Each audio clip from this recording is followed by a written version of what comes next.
ഞാൻ ഗോകുൽ പി ആണ്. ഇതൊരു പുതിയ യൂട്യൂബ് ചാനലാണ്. ഞങ്ങൾ കുറച്ച് PSC ഉദ്യോഗാർത്ഥികൾ ചേർന്നിട്ടാണ് ഈ യൂട്യൂബ് ചാനൽ ആരംഭിച്ചിരിക്കുന്നത്. ഇത് നമുക്ക് ഒരുമിച്ച് PSCക്ക് വേണ്ടി പ്രിപ്പയർ ചെയ്യാം. Welcome to crack one. ഇതെന്റെ ആദ്യത്തെ ക്ലാസ് ആണ്. അപ്പം അതിൻ്റെതായ പോരായ്മകൾ ഉണ്ടാവും, എല്ലാവരും ക്ഷമിക്കുക. ഇനിയുള്ള ക്ലാസ്സുകളിൽ അത് മെച്ചപ്പെടുത്തുന്നതാണ്. അപ്പം എല്ലാവരും നിങ്ങളുടെ അഭിപ്രായങ്ങളും നിർദ്ദേശങ്ങളും കമന്റ് ബോക്സിൽ അറിയിക്കുക. ഇന്ന് ഞാൻ ഉദ്ദേശിക്കുന്നത് വേറൊന്നുമല്ല, കുറച്ച് PYQ സെക്ഷനാണ് ഉദ്ദേശിക്കുന്നത്. PYQ ആൻഡ് റിലേറ്റഡ് ഫാക്ട്സും ആണ് ഞങ്ങൾ ഉദ്ദേശിക്കുന്നത്. അപ്പം നമുക്ക് അതിലേക്ക് കിടക്കാം. അപ്പം ആദ്യത്തെ ചോദ്യം എന്താണ്? ആദ്യത്തെ ചോദ്യം ആറ്റിങ്ങൽ കലാപം നടന്ന വർഷം. ആറ്റിങ്ങൽ കലാപം നടന്ന വർഷം ഏതാണെന്നാണ്.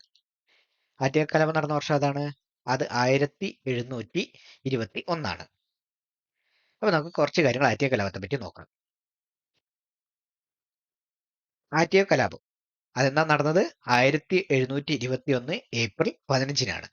1721 ഏപ്രിൽ 15-നാണ് ആറ്റിങ്ങൽ കലാപം നടന്നത്. ബ്രിട്ടീഷുകാർക്കെതിരെ കേരളത്തിൽ നടന്ന ആദ്യത്തെ സംഘടിത കലാപമാണ് ആറ്റിങ്ങൽ കലാപം. കലാപ സമയത്ത് വേണാട് രാജാവ് ആരാണ്? അത് ആദിത്യവർമ്മനായിരുന്നു. കലാപ സമയത്ത് വേണാട് രാജാവ് ആദിത്യവർമ്മനായിരുന്നു.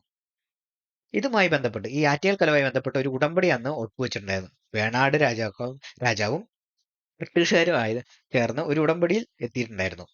ആ ഉടമ്പടിയാണ് വേണാട് ഉടമ്പടി എന്നറിയപ്പെടുന്നത്. ഈ ഉടമ്പടി എന്നാണ്?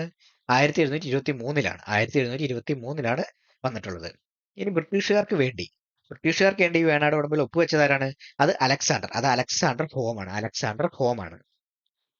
എന്നാൽ തിരുവിതാംകൂറുകാർക്ക് വേണ്ടി, അല്ലെങ്കിൽ വേണാട് രാജ്യത്തിന് വേണ്ടി ഒപ്പുവെച്ചത് അന്നത്തെ വേണാട് രാജാവായിരുന്ന രാമവർമ്മയല്ലായിരുന്നു. മറിച്ച് അന്ന് നെയ്യാറ്റിൻകരയിലെ രാജകുമാരായിരുന്ന അനിഴം തിരുനാൾ മാർത്താണ്ഡവർമ്മ അദ്ദേഹമായിരുന്നു. അതായത് നമ്മൾ പിന്നീട് തിരുവിതാംകൂറിന്റെ രാജാവായ അനിഴം തിരുനാൾ മാർത്താണ്ഡവർമ്മയായിരുന്നു അന്ന് വേണാട് ഉടമ്പടി ഒപ്പുവെച്ചത്. എന്തെന്നും പറഞ്ഞാണ് ഒപ്പുവെച്ചത്? നെയ്യാറ്റിൻകര രാജകുമാരൻ എന്ന പേരിലാണ് അദ്ദേഹം ഒപ്പുവെച്ചത്. അപ്പൊ അന്നത്തെ വേണാട് രാജാവായ രാമവർമ്മയ്ക്ക് പകരം അനിഴം തിരുനാൾ മാർത്താണ്ഡവർമ്മയായിരുന്നു അന്ന് വേണാട് ഉടമ്പടി ഒപ്പുവെച്ചത്. അത് പ്രത്യേകം ശ്രദ്ധിക്കണം. അത് PYQ ക്വസ്റ്റ്യൻ കൂടിയാണ്. അപ്പൊ എന്തൊക്കെയാണ് നമ്മൾ ആറ്റിങ്ങൽ കലാപത്തെ നോക്കിയത്? അത് 1721 ഏപ്രിൽ 15-ന് 1721 ഏപ്രിൽ 15-നാണ് ആറ്റിങ്ങൽ കലാപം നിലവന്നത്. ബ്രിട്ടീഷുകാർക്കെതിരെ കേരളത്തിൽ നടന്ന ആദ്യത്തെ സംഘടിത കലാപമാണിത്. കലാപസമയത്ത് വേണാട് രാജാവ് ആദിത്യവർമ്മനാണ്. ഇതുമായി ബന്ധപ്പെട്ട ഉടമ്പടിയാണ് വേണാട് ഉടമ്പടി. അത് 1723-ലാണ്. ബ്രിട്ടീഷുകാർക്ക് വേണാട് ഉടമ്പടി ഒപ്പുവെച്ചതാരാണ്? അത് അലക്സാണ്ടർ ഹോമും. വേണാട് രാജ്യത്തിന് വേണ്ടി ഒപ്പുവെച്ചത് അനിഴം തിരുനാൾ മാർത്താണ്ഡവർമ്മ. അത് നെയ്യാറ്റിൻകര രാജകുമാരൻ എന്ന പേരിലാണ് ഒപ്പുവെച്ചത്. ഈ ഉടമ്പടി സമയത്ത് വേണാട് രാജാവ് രാമവർമ്മയായിരുന്നു. അപ്പൊ ഇത്രയും കാര്യങ്ങളാണ് നമുക്ക് ആറ്റിങ്ങൽ കലാപത്തെ പറ്റി നോക്കാനുള്ളത്. ഇനിയാണ് നമുക്ക് നോക്കേണ്ടത് ഇതിനകത്ത് പറഞ്ഞിട്ടുള്ള ഈ ഡിയിൽ പറഞ്ഞിട്ടുള്ള 1695 ആ വർഷത്തിന്റെ പ്രത്യേകത എന്താണ്? വേറൊന്നുമല്ല, ആ വർഷമാണ് അഞ്ചുതെങ്ങ് കോട്ട പണി കഴിപ്പിച്ചത് 1695-ലാണ്. 1695-ലാണ് അഞ്ചുതെങ്ങ് കോട്ട പണി കഴിപ്പിച്ചത്. കോട്ട ഈ കോട്ട ജനങ്ങൾ ആക്രമിച്ചു. അതിനാണ് അഞ്ചുതെങ്ങ് കലാപം എന്നറിയപ്പെടുന്നത്. ഈ കോട്ട ജനങ്ങൾ ആക്രമിച്ചു, അതിനാണ് അഞ്ചുതെങ്ങ് കലാപം എന്നറിയപ്പെടുന്നത്. ഈ കലാപം നടന്നത് എന്നാണ്? 1797-ലാണ്. 1797-ാം വർഷമാണ് ഈ കലാപം നടന്നത്. ബ്രിട്ടീഷുകാർക്കെതിരെ കേരളത്തിൽ നടന്ന ആദ്യത്തെ കലാപം അത് ചോദിച്ചിട്ടുണ്ടെങ്കിൽ ഏതാണ്? അത് അഞ്ചുതെങ്ങ് കലാപമാണ്. ഈ സംഘടിത കലാപം ചോദിച്ചാലോ അത് ആറ്റിങ്ങൽ കലാപം. ആദ്യത്തെ കലാപം ഏതാണെന്ന് ചോദിച്ചാലോ അത് അഞ്ചുതെങ്ങ് കലാപമാണ്. അപ്പൊ ഈ അഞ്ചുതെങ്ങ് കലാപത്തെ പറ്റി ഓർത്ത് വെക്കുക. ഇനി നമുക്ക് നോക്കേണ്ട അടുത്ത ക്വസ്റ്റ്യൻ ആണ് 1916-ൽ പാലക്കാട് വെച്ച് നടന്ന മലബാർ ജില്ലാ കോൺഗ്രസിന്റെ പ്രഥമ സമ്മേളനത്തിൽ അധ്യക്ഷത വഹിച്ചത് ആരാണ്? അത് ആനി ബസന്റ് ആണ് കേട്ടോ. അത് ആനി ബസന്റ് ആണ്. അപ്പൊ നമുക്ക് ആനി ബസന്റ് കുറച്ച് കാര്യങ്ങൾ നോക്കാം. ആനി ബസന്റ് അല്ല, മലബാർ കോൺഗ്രസിന്റെ കുറച്ച് കാര്യങ്ങൾ നോക്കാം. ഈ മലബാർ കോൺഗ്രസ് എത്ര വർഷം നടന്നിട്ടുണ്ട്? 5 തവണയായിട്ടാണ് ഇവരുടെ സമ്മേളനം നടത്തുന്നത്. 5 വർഷം അടുപ്പിച്ച് 5 വർഷം നടന്നിട്ടുണ്ട്. അത് 1916 മുതൽ 1920 വരെ ഇതിന്റെ സമ്മേളനം നടന്നിട്ടുണ്ട്. അല്ല, 1916-ൽ പാലക്കാട് വെച്ചാണ് നടന്നത്. പാലക്കാട് വെച്ച് ആനി ബസന്റ് ആദ്യത്തെ സമ്മേളനം പാലക്കാട് വെച്ചാണ് നടന്നത്. അതിനകത്ത് അധ്യക്ഷയായിരുന്നു ആനി ബസന്റ് ആയിരുന്നു അധ്യക്ഷ.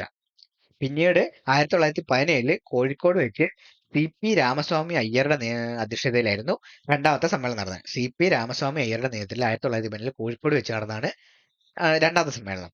ഇനി 1918-ല് മൂന്നാമത്തെ സമ്മേളനം തലശ്ശേരിയിൽ വെച്ചാണ്. തലശ്ശേരി വെച്ച് ആരുടെ നേതൃത്വത്തിലാണ്? ആസാദ് അലിഖാന്റെ അധ്യക്ഷതയിൽ.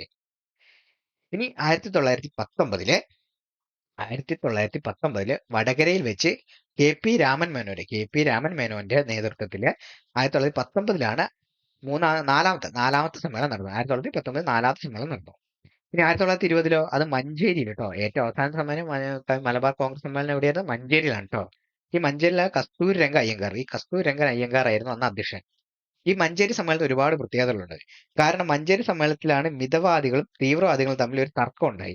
ഈ തർക്കത്തെ തുടർന്ന് മിതവാദികളുടെ നേതാവായിരുന്ന ആനി ബസന്റും മിതവാദികളും അന്ന് സമ്മേളനത്തിൽ നിന്ന് ഇറങ്ങിപ്പോവുകയുണ്ടായി.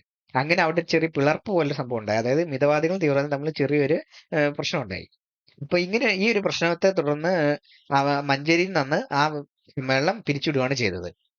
അപ്പം അതുകൊണ്ട് തന്നെ ഇതെന്ത് അറിയപ്പെടുന്നു? കേരളത്തിന്റെ സൂറത്ത് എന്നറിയപ്പെടും. കേരളത്തിന്റെ സൂറത്ത്. കാരണം എന്താണ്? കാരണം മറ്റൊന്നുമല്ല, ഈ 1907 INC-യുടെ സൂറത്ത് സമ്മേളനത്തിൽ ഇതുപോലെ പിളർപ്പുണ്ടായിട്ടുണ്ട്. അപ്പൊ അതിനെ അനുസ്മരിക്കുന്ന രീതിയിലാണ് 1920 മഞ്ചേരിയിലെ മലബാർ കോൺഗ്രസ് സമ്മേളനത്തിൽ ഇങ്ങനെ ഒരു പ്രശ്നം ഉണ്ടായത്. അതുകൊണ്ടാണ് കേരളത്തിന്റെ സൂറത്ത് എന്ന് മഞ്ചേരിയെ വിളിക്കാൻ കാരണം. അപ്പൊ കേരളത്തിന്റെ സൂറത്ത് എന്ന് അറിയപ്പെടുന്നത് ഏതാണ്? അത് മഞ്ചേരിയാണ് കേട്ടോ. അപ്പം അതൊന്ന് ഓർത്ത് നോക്കാം. ഇനി നമുക്ക് അടുത്ത ക്വസ്റ്റ്യനിലേക്ക് കടക്കാം. അടുത്ത ക്വസ്റ്റ്യൻ എന്താണ്? കേരളത്തിലെ സാമൂഹ്യ പരിഷ്കരണ പ്രസ്ഥാനമായ അരയ സമാജത്തിന്റെ സ്ഥാപകൻ ആരാണ്? അത് പണ്ഡിറ്റ് കെ പി കറുപ്പനാണ്. പണ്ഡിറ്റ് കെ പി കറുപ്പൻ. അപ്പൊ പണ്ഡിറ്റ് കെ പി കറുപ്പൻ സ്ഥാപിച്ച കുറച്ച് സംഘടനകളുണ്ട്. അത് ഏതൊക്കെയാന്ന് നോക്കാം. PSC സ്ഥിരം ചോദിക്കുന്ന സംഘടനകളാണ് നോക്കുക. പണ്ഡിറ്റ് കെ പി കറുപ്പൻ സ്ഥാപിച്ച സംഘടനയാണ് 1907 അരയ സമാജം. ഇനി ആനപ്പുഴയില് കല്യാണദായിനി സഭ. ഇനി ഇടക്കൊച്ചിയിൽ ജ്ഞാനോദയ സഭ വന്നു.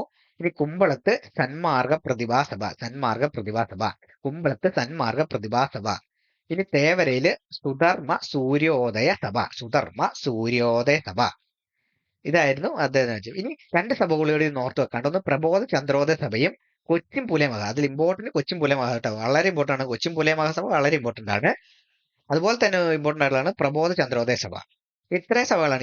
ഇതിൽ കൂടുതൽ സഭകളുണ്ട്. പക്ഷെ PSC റെഗുലർ ആയിട്ട് ചോദിക്കുന്നത് ഇത്രയും സഭകളാണ് കൂടുതലായിട്ട് മണ്ഡിക്കറുപ്പന്റേതായി ചോദിക്കാറുള്ളത്. ഏതൊക്കെയാണ്? ഒന്ന് അരയ സമാജം, പിന്നെ ആനപ്പുഴ കല്യാണദായിനി സഭ, ജ്ഞാനോദയ സഭ, സന്മാർഗ പ്രതിഭാ സഭ, സുധർമ്മ സൂര്യോദയ സഭ, പിന്നെ പ്രബോധ ചന്ദ്രോദയ സഭ, പിന്നെ കൊച്ചിൻ പുലയ മഹാസഭ. ഇത്രയും സംഘടനകളാണ് പണ്ഡിറ്റ് കെ പി കറുപ്പൻ സ്ഥിരമായിട്ട് PSC ചോദിക്കുന്നത്. ഇപ്പൊ നമുക്കിനി ഇതിനകത്ത് ഈ അയ്യങ്കാളിയുടെ സംഘടന ഏതായിരുന്നു? അയ്യങ്കാളി ആരംഭിച്ച സംഘടന ഏതാണ്? അത് സാധുജന പരിപാലന യോഗം. അതാണ് കേട്ടോ. അയ്യങ്കാളി ആരംഭിച്ചത് സാധുജന പരിപാലന യോഗം. കുമാരദേവൻ ആരംഭിച്ച പ്രത്യക്ഷ രക്ഷാ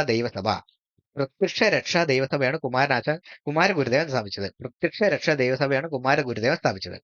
ഇനി ചട്ടമ്പി സ്വാമികൾ കൂട്ടുകുടുംബ വ്യവസ്ഥയും മരുമക്കത്തായും എന്നിവയ്ക്കെതിരെ പോരാടിയ വ്യക്തിയായിരുന്നു കേട്ടോ ഈ ചട്ടമ്പി സ്വാമികളെ. അപ്പൊ ചട്ടമ്പി സ്വാമികളെ പറ്റി പറഞ്ഞു ആദ്യം ആലോചിക്കേണ്ടതാണ്. അത് കൂട്ടുകുടുംബ വ്യവസ്ഥയും മരുമക്കത്തായും എന്നിവയ്ക്കെതിരെ പോരാടിയ വ്യക്തി. അയ്യങ്കാളിയുടെ സംഘടന ഏതാണ്? അത് സാധുജന പരിപാലന യോഗം, കുമാരഗുരുദേവന്റെ പ്രത്യക്ഷ രക്ഷാ ദൈവസഭ. അപ്പൊ ഇത്തരം കാര്യങ്ങൾ ആ ഒരു ക്വസ്റ്റുമായി ബന്ധപ്പെട്ട് നമുക്ക് ഓർത്തിരിക്കാം.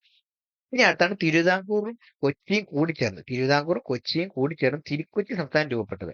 തിരുക്കൊച്ചി സംസ്ഥാനം എന്നാണ് രൂപപ്പെട്ടത്? അത് 1949 ജൂലൈ 1 തിരുക്കൊച്ചി സംസ്ഥാനം രൂപപ്പെട്ടത്.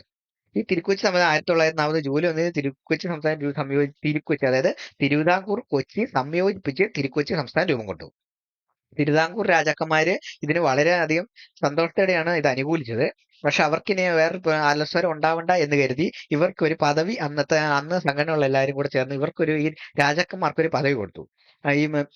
ആ പദവിയാണ് രാജപ്രമുഖൻ. അതായത് തിരുക്കൊച്ചിയുടെ രാജപ്രമുഖൻ എന്നറിയപ്പെടുന്നത് തിരുവിതാംകൂറിലെ രാജാക്കന്മാരായിരുന്നു. ഈ തിരുവിതാംകൂറിലെ തിരുക്കൊച്ചിയിലെ ആദ്യത്തെ രാജപ്രമുഖനായിരുന്നു. അത് അന്നത്തെ രാജാവായിരുന്നു ശ്രീ ചിത്തിര തിരുനാൾ മഹാരാജാവായിരുന്നു തിരുക്കൊച്ചിയിലെ ആദ്യത്തെ രാജപ്രമുഖൻ എന്നറിയപ്പെടുന്നത്. ആരായിരുന്നു? ശ്രീ ചിത്തിര തിരുനാൾ മഹാരാജാവ്. ഇനി ഈ രണ്ട് രാജ്യങ്ങളല്ലേ, കൊച്ചിയും തിരുവിതാംകൂർ രണ്ട് രാജ്യങ്ങളാണല്ലോ. അപ്പൊ ഈ കൊച്ചി തിരുവിതാംകൂർ രണ്ട് രാജ്യങ്ങളാകുമ്പോൾ ഇവര് തമ്മിൽ കൂടിച്ചേരുമ്പോൾ അവരുടേതായ കോൺഫ്ലിക്റ്റുകൾ ഉണ്ടാവുമല്ലോ. അതായത് അവർ തമ്മിൽ പ്രശ്നങ്ങളുണ്ട്. ഏതായിരിക്കണം തലസ്ഥാനം, തങ്ങളുടെ രാജ്യമായിരിക്കണം തലസ്ഥാനം വരേണ്ടത്, അല്ലെങ്കിൽ അങ്ങനെ കുറെ പ്രശ്നങ്ങൾ ഉണ്ടാവാൻ സാധ്യതയുണ്ട്. അപ്പൊ അങ്ങനെ ഒരു പ്രശ്നം ഉണ്ടാവാതിരിക്കാനായിട്ട് ഇവര് തീരുമാനിച്ചത് എന്തായിരുന്നു? തിരുവനന്തപുരത്തെ തലസ്ഥാനമായിട്ടും ഹൈക്കോടതിയുടെ ആസ്ഥാനം എവിടെയാ? അത് എറണാകുളത്ത് ഹൈക്കോടതി ആസ്ഥാനവും തിരുവനന്തപുരത്ത് തലസ്ഥാനവുമാക്കാൻ അവർ തീരുമാനിച്ചു. അങ്ങനെ ആ ഒരു തർക്കം ഉണ്ടാക്കിയിരിക്കാൻ വേണ്ടിയിട്ടാണ് തിരുവനന്തപുരത്ത് തലസ്ഥാനമായും ഹൈക്കോടതിയുടെ ആസ്ഥാനം എവിടെയാണ് അത് എറണാകുളത്തേക്ക് മാറ്റിയത്. ഇനി ഐക്യകേരള തമ്പുരാൻ, ഇതുമായി ബന്ധപ്പെട്ട ഒരു ക്വസ്റ്റൻ ആണ്. അതാണ് ഐക്യകേരള തമ്പുരാൻ. ഈ ഐക്യകേരള തമ്പുരാൻ എന്നറിയപ്പെടുന്ന ആരാണ്? അത് കേരള വർമ്മയാണ് കേട്ടോ. കേരള വർമ്മയാണ് ഐക്യകേരള തമ്പുരാൻ എന്നറിയപ്പെടുന്നത്. ഐക്യകേരള തമ്പുരാൻ എന്നറിയപ്പെടുന്ന ആരാണ്? കേരള വർമ്മയാണ്. ഇത് ഇക്കഴിഞ്ഞ വയനാട് LD ക്വസ്റ്റൻ ആയിരുന്നു കേട്ടോ, ഈ ഐക്യകേരള തമ്പുരാൻ എന്നുള്ളത്. അപ്പൊ അതൊന്ന് ഓർത്തിരിക്കണം, അത് ഇമ്പോർട്ടന്റ് ആയിട്ടുള്ള കാര്യമാണ്. ഐക്യകേരള തമ്പുരാൻ എന്നറിയപ്പെടുന്നത് കേരള വർമ്മയാണ്. ഇനി നമുക്ക് ഈ തിരുക്കൊച്ചിയിലെ തന്നെ കുറച്ച് മുഖ്യമന്ത്രിമാരുണ്ടായിരുന്നു. ഈ തിരുക്കൊച്ചിയിലെ മുഖ്യമന്ത്രിമാർ 5 മുഖ്യമന്ത്രിയായിരുന്നു ഉണ്ടായിരുന്നത്. അത് ആരൊക്കെയാണെന്ന് പഠിക്കാം. ഈ തിരുക്കൊച്ചിയിലെ മുഖ്യമന്ത്രി ആദ്യത്തെ മുഖ്യമന്ത്രി ആരാണ്? ആദ്യത്തെ മുഖ്യമന്ത്രി പറവൂർ TK നാരായണപിള്ള. പറവൂർ TK നാരായണപിള്ളയായിരുന്നു ആദ്യത്തെ മുഖ്യമന്ത്രി എന്നറിയപ്പെടുന്നത്. തിരുക്കൊച്ചിയിലെ ആദ്യത്തെ മുഖ്യമന്ത്രി പറവൂർ TK നാരായണപിള്ള. ഇനി തിരുക്കൊച്ചി രണ്ടാമത്തെ മുഖ്യമന്ത്രി ആരാണ്? അത് C കേശവനാണ് കേട്ടോ. C കേശവൻ. തിരുക്കൊച്ചി രണ്ടാമത്തെ മുഖ്യമന്ത്രി C കേശവനാണ്. ഇനി തിരുക്കൊച്ചിയിലെ ആദ്യത്തെ തിരഞ്ഞെടുക്കപ്പെട്ട മുഖ്യമന്ത്രി ആരാണ്? അത് AJ ജോൺ. തിരഞ്ഞെടുക്കപ്പെട്ട മുഖ്യമന്ത്രി അദ്ദേഹമാണ്. ഏറ്റവും കൂടുതൽ കാലം തിരുക്കൊച്ചി ഭരിച്ചതും ആരാണ്? അദ്ദേഹമായിരുന്നു കേട്ടോ. തിരുക്കൊച്ചി ഏറ്റവും കൂടുതൽ കാലം ഭരിച്ച മുഖ്യമന്ത്രി ആരാന്ന് വെച്ചാൽ അത് AJ ജോൺ ആണ്. തിരുക്കൊച്ചിയിലെ ആദ്യത്തെ തെരഞ്ഞെടുക്കപ്പെട്ട മുഖ്യമന്ത്രി ചോദിച്ചാലും അത് AJ ജോൺ ആണ്. ഈ തിരുക്കൊച്ചിയിലെ നാലാമത്തെ മുഖ്യമന്ത്രി ആയിരുന്നു, അത് പട്ടം താണുള്ളിയായിരുന്നു. നാലാമത്തെ മുഖ്യമന്ത്രി പട്ടം താണുള്ളിയായിരുന്നു. തിരുക്കൊച്ചി നാലാമത്തെ മുഖ്യമന്ത്രി പട്ടം താണുള്ളിയായിരുന്നു. ഇനി അഞ്ചാമത്തെയും അവസാനത്തെയും അതായിരുന്നു പനമ്പള്ളി ഗോവിന്ദമേനോനായിരുന്നു. അഞ്ചാമത്തെയും അവസാനത്തെ ആരായിരുന്നു? അത് പനമ്പള്ളി ഗോവിന്ദമേനോനായിരുന്നു അഞ്ചാമത്തെ അവസാനത്തെ മുഖ്യമന്ത്രി എന്ന് അറിയപ്പെട്ടിരുന്നത്. അപ്പൊ ഇത്രയാണ് മുഖ്യമന്ത്രിമാരെ. പിന്നെ ആദ്യത്തെ മുഖ്യമന്ത്രി ആരാണ്? പറവൂർ TK നാരായണപിള്ള. രണ്ടാമത്തെ C കേശവൻ. മൂന്നാമത്തെ ആദ്യം തിരഞ്ഞെടുക്കപ്പെട്ടതും ഏറ്റവും കൂടുതൽ കാലം തിരുക്കൊച്ചി ഭരിച്ചതും AJ ജോൺ ആണ്. തിരുക്കൊച്ചിയിലെ നാലാമത്തെ മുഖ്യമന്ത്രി ആരാണ്? അത് പട്ടം താണുള്ളേ. തിരുക്കൊച്ചിയിലെ അവസാനത്തെ മുഖ്യമന്ത്രി വെച്ചാൽ അത് പനമ്പള്ളി ഗോവിന്ദമേനോനുമാണ്. അപ്പം ഇത്രയും കാര്യങ്ങളാണ് അതിനെ പറ്റിയുണ്ട്. ഇനിയിപ്പോ നമുക്ക് അടുത്ത ക്വസ്റ്റിലേക്ക് കിടക്കും. അടുത്ത ക്വസ്റ്റൻ എന്താണ്? താഴെ പറയുന്നവയിൽ ഹരിതഗ്രഹവാതകം അല്ലാത്തത് ഏത്? ഹരിതഗ്രഹവാതകം അല്ലാത്ത ഏതാണ് ഇതിനകത്ത്? അത് ഹീലിയം ആണ് കേട്ടോ. ഹീലിയമാണ് ഹരിതഗ്രഹവാതകം അല്ലാത്തത്. നമുക്ക് ഏതൊക്കെയാ ഹരിതഗ്രഹവാതകങ്ങൾ നോക്കാം. ഒന്ന് carbon dioxide CO2, carbon dioxide, methane, nitric oxide, ozone, fluorescent gas. ഈ ഫ്ലൂറസെന്റ് ഗ്യാസ് എന്ന് പറഞ്ഞിട്ടുണ്ടെങ്കിൽ അതിന് മറ്റു പേരാണ് ക്ലോറോ ഫ്ലൂറോ കാർബൺ. അത് CFC. അത് ഫ്ലൂറസെന്റ് ഗ്യാസ് എന്ന് അറിയപ്പെടുന്നത് കൂടുതൽ ഈ CFC എന്നായിരിക്കും കേട്ടിട്ടുണ്ടാവുന്നത്. അപ്പൊ CFC എന്ന് ഓർത്ത് വെക്കുക. അപ്പൊ ഏതൊക്കെയാണ്? Carbon dioxide, methane, nitric oxide, ozone, fluorescent gases. ഇത്രയാണ് ഹരിതഗ്രഹവാതകങ്ങൾ അറിയപ്പെടുന്നത്. അതിൽ തന്നെ ഇതിൽ ഭൂമി ഏറ്റവും കൂടുതൽ ചൂടാക്കുന്ന ഒരു വാതകം, വാതകം ചോദിച്ചിട്ടുണ്ടെങ്കിൽ അത് കാർബൺ ഡൈ ഓക്സൈഡ് ആണ്. ഈ അന്തരീക്ഷത്തിൽ ഏറ്റവും കൂടുതലുള്ള ഹരിതഗ്രഹവാതകം ചോദിച്ചാലോ അതും അന്തരീക്ഷത്തിലുള്ള ഏറ്റവും കൂടുതലുള്ള ഹരിതഗ്രഹം ചോദിച്ചാലോ അതും കാർബൺ ഡൈ ഓക്സൈഡ് ആണ് കേട്ടോ. അന്തരീക്ഷത്തിലെ ഏറ്റവും കൂടുതലുള്ള ഹരിതഗ്രഹവാതകം ചോദിച്ചാൽ അതും കാർബൺ ഡൈ ഓക്സൈഡ് ആണ്. ആഗോളതാപനത്തിന് കാരണമാകുന്ന ഹരിതഗ്രഹവാതകങ്ങളാണ്. ഈ ആഗോളതാപനത്തിന് കാരണമാകുന്ന ഈ ഹരിതഗ്രഹങ്ങൾ അതിൽ തന്നെ പ്രധാനമായിട്ടും കാർബൺ ഡൈ ഓക്സൈഡും മീഥെയിനും CFC ആണ് ഇതിൽ മെയിൻ ആയിട്ട് ഈ ഇതിന് കാരണമാകുന്നത്, ആഗോളതാപനത്തിന് കാരണമാകുന്നത്. അപ്പൊ ഇത്രയും കാര്യങ്ങളാണ് ഇതിനെപ്പറ്റി ഓർത്തിരിക്കേണ്ടത്. അപ്പൊ ഏതൊക്കെയാണ് ഈ 5 ഇതൊന്ന് ഓർത്ത് വെക്കുക. ഹരിതഗ്രഹവാതങ്ങൾ ഏതൊക്കെയാണെന്ന് ഓർത്ത് വെക്കുക. ഇനി അടുത്ത കേരളത്തിലെ ഏറ്റവും കൂടുതൽ ദേശീയോദ്യാനങ്ങളുള്ള ജില്ല ഏതാണ്? അത് ഇടുക്കിയാണ് കേട്ടോ. കേരളത്തിലെ ഏറ്റവും കൂടുതൽ ദേശീയോദ്യാനങ്ങളുള്ള ജില്ല ഇടുക്കിയാണ്. കാരണം ഇടുക്കിയിലാണ് 5 ദേശീയോദ്യാനങ്ങളിൽ 4 ദേശീയോദ്യാനങ്ങൾ എവിടെയാണ്? ഇടുക്കിയിലാണ് കേട്ടോ. 5 ദേശീയോദ്യാനങ്ങൾ 4 ഇടുക്കിയിലാണ്. അതുകൊണ്ട് തന്നെ ഏറ്റവും കൂടുതൽ ഉള്ളതും ഇടുക്കിയിലാണ്. അപ്പൊ ഏതൊക്കെയാണ് ആ ദേശീയോദ്യാനങ്ങൾ നോക്കാം. ഇരവികുളത്തിന്റെ പ്രത്യേകത എന്താണ്? അത് 1978 എന്താണ് പ്രത്യേകത? അത് കേരളത്തിലെ തന്നെ ഏറ്റവും വലിയ ദേശീയോദ്യാനം എന്നറിയപ്പെടുന്ന ഇരവികുളമാണ്. ഏറ്റവും ആദ്യം വന്നതും അതാണ്.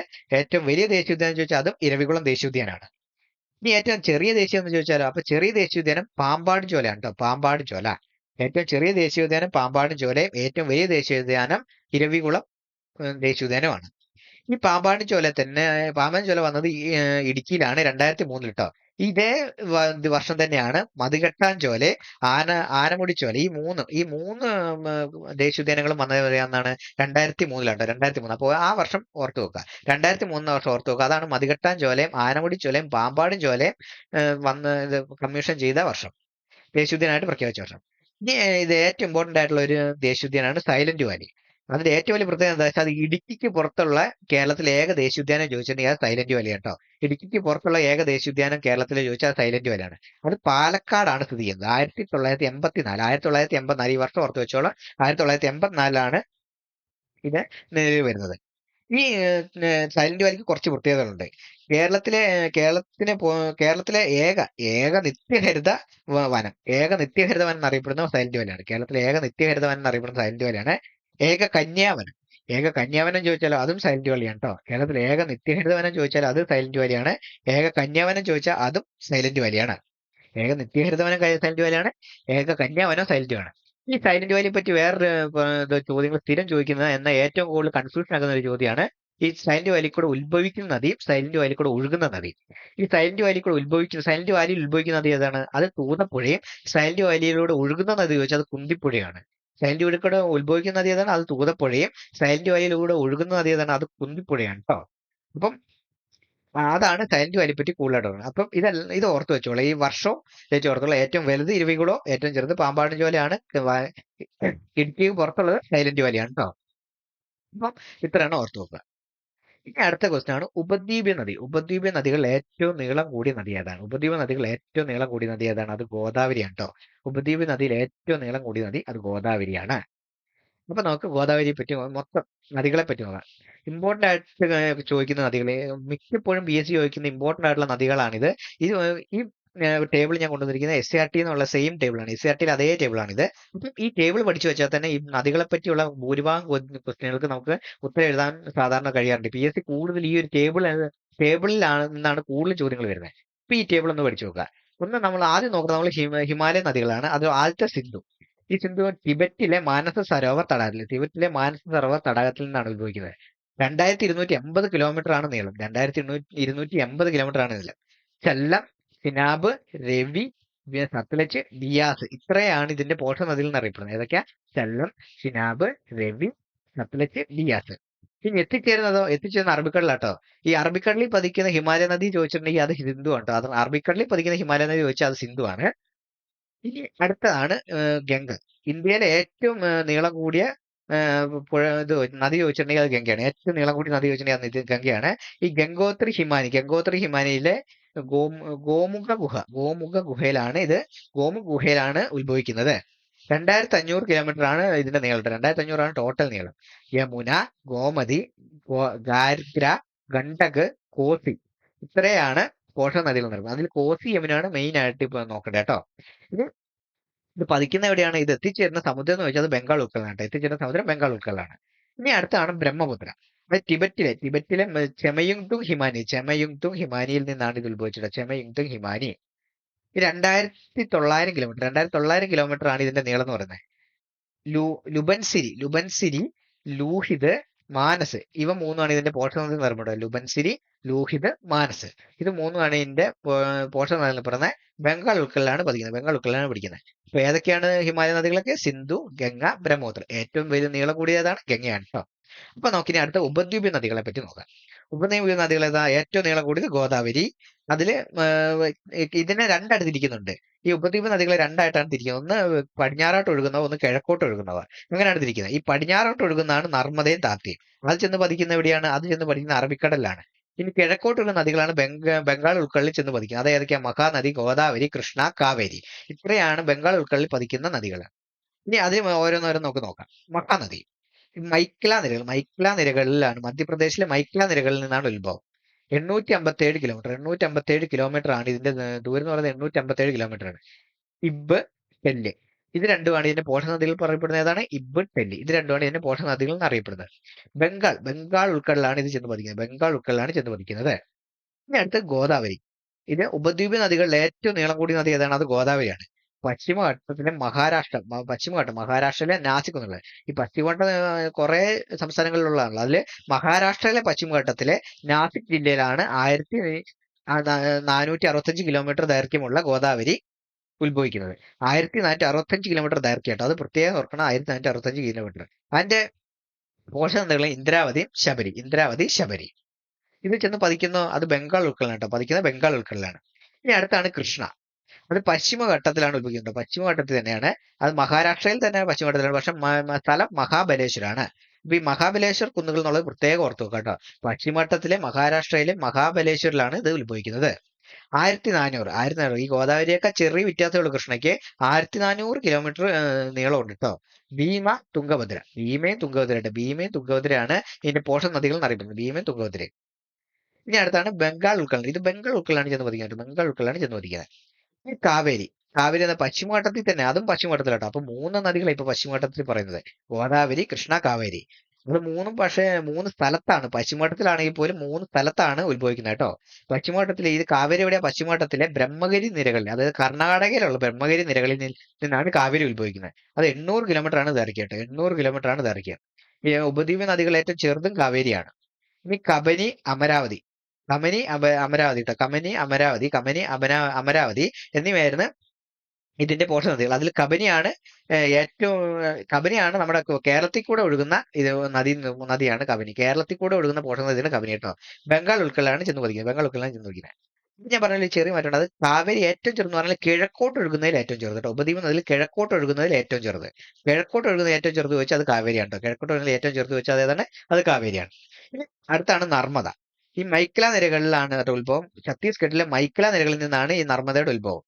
ഹിരാൻ ഭഞ്ചൻ ഇത് രണ്ടുമാണ് പോഷക നദികൾ. ഇതെവിടെയാണ് പതിക്കുന്നത്? അറബിക്കടലിലാണ് പതിക്കുന്നത്. ഇനി അടുത്താണ് താപ്തി. ഉപദ്വീപ് നദികളിൽ ഏറ്റവും ചെറുത് പടിഞ്ഞാറോട്ട് ഒഴുകുന്നതിൽ ഏറ്റവും ചെറുത് ചോദിച്ചാലും ഏതാണ്? അത് താപ്തിയാണ് കേട്ടോ. പടിഞ്ഞാറോട്ട് ഒഴുകുന്ന ഉപദ്വീപ് നദി ചോദിച്ചാലും, ഉപദ്വീപ് നദിയിൽ ഏറ്റവും ചെറുത് ചോദിച്ചാലും അത് താപ്തിയാണ്. ഇനി അത് മുൻതായ് പീഠഭൂമിയിലെ മധ്യപ്രദേശിൽ ബൈത്തും ജില്ലയിൽ, മുൻതായ് പീഠഭൂമി എന്നാണ് ഉത്ഭവിക്കുന്നത്. മധ്യപ്രദേശിലെ ബൈത്തും ജില്ല കേട്ടോ. അത് ഓർത്തു. മധ്യപ്രദേശിൽ ബൈത്തും ജില്ലയിലാണ് ഉത്ഭവിക്കുന്നത്. അതിവിടെ അതാണ് പോഷക നദി കേട്ടോ. അനർഗിർന് അത് അറബിക്കടലിലാണ് പതിക്കുന്നത്. ഇത്രയും ഏതൊക്കെയാ നദികൾ? ഉപദ്വീപ് നദികൾ ഏതൊക്കെയാ? മഹാനദി, ഗോദാവരി, കൃഷ്ണ, കാവേരി, നർമ്മദ, താപ്തി. ഇത്തരം കാര്യങ്ങളൊന്നും ഓർത്ത് വെച്ചോ. ഈ ടേബിൾ ശരിക്കും ഒന്ന് പഠിച്ചു വെച്ചോ. ഈ ടേബിള് ഞാൻ ടെലഗ്രാം ചാനലിലേക്ക് ഇട്ടേക്കാം കേട്ടോ. നമ്മുടെ ടെലഗ്രാം ചാനലുണ്ട്, അതിനകത്ത് ഇട്ടേക്കാം. ആ ടെലഗ്രാം ചാനലിന്റെ ലിങ്ക് ഞാൻ ഡിസ്ക്രിപ്ഷനിൽ ഇട്ടേക്കാം. ഇനി അടുത്ത ക്വസ്റ്റ്യനിലേക്ക് പോവാം. അടുത്ത ക്വസ്റ്റ്യൻ എന്താണ്? ബൊക്കാറോ സ്റ്റീൽ പ്ലാന്റ് സ്ഥിതി ചെയ്യുന്ന സംസ്ഥാനം ഏത്? അതേതാണ്? അത് ബൊക്കാറോ സ്റ്റീൽ പ്ലാന്റ് സ്ഥിതി ചെയ്യുന്ന സംസ്ഥാനം ജാർഖണ്ഡ് ആണ് കേട്ടോ. ബൊക്കാറോ സ്റ്റീൽ പ്ലാന്റ് സ്ഥിതി ചെയ്യുന്ന സംസ്ഥാനം ജാർഖണ്ഡ് ആണ്. ഇപ്പൊ നമുക്ക് ഈ സ്റ്റീൽ പ്ലാന്റുകൾ ഒന്ന് നോക്കാം. ഇതും SCRT കൊണ്ടുവന്ന ടേബിളാണ്. ഇത് ഇമ്പോർട്ടന്റ് ആയിട്ടുള്ള ഒരു ടേബിളാണ് കേട്ടോ. അതിന് നമുക്ക് ഓരോന്നും എടുത്തെടുത്ത് നോക്കാം.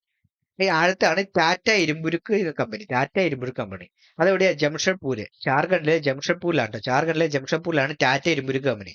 ഏറ്റവും വലിയ സ്വകാര്യ മേഖല കേട്ടോ. അത് ഇമ്പോർട്ടന്റ് ആണ്. സ്വകാര്യ മേഖലയിൽ ഏറ്റവും വലിയ ഇരുമ്പുരുക്ക് വ്യവസായശാല എന്നറിയപ്പെടുന്നത് ടാറ്റ ഇരുമ്പുരുക്ക് വ്യവസായശാല കേട്ടോ. ടാറ്റ ഇരുമ്പുരുക്ക് വ്യവസായശാല തന്നെ സ്വകാര്യ മേഖലയിൽ ഏറ്റവും വലിയ ഇരുമ്പുരുക്ക് വ്യവസായശാല. അപ്പൊ അതാണ് മെയിൻ ആയിട്ട്. അതും സ്വകാര്യ മേഖല കേട്ടോ. അത് പ്രത്യേകം ഓർത്തിക്കണേ. ജംഷഡ്പൂരിലാണ്. ജംഷഡ്പൂരില് ജാർഖണ്ഡ് ജംഷഡ്പൂരിലാണ് ടാറ്റ ഇരുമ്പുരുക്ക് കമ്പനി സ്ഥിതി ചെയ്യുന്നത്. ഇനി ഇന്ത്യൻ അയൺ ആൻഡ്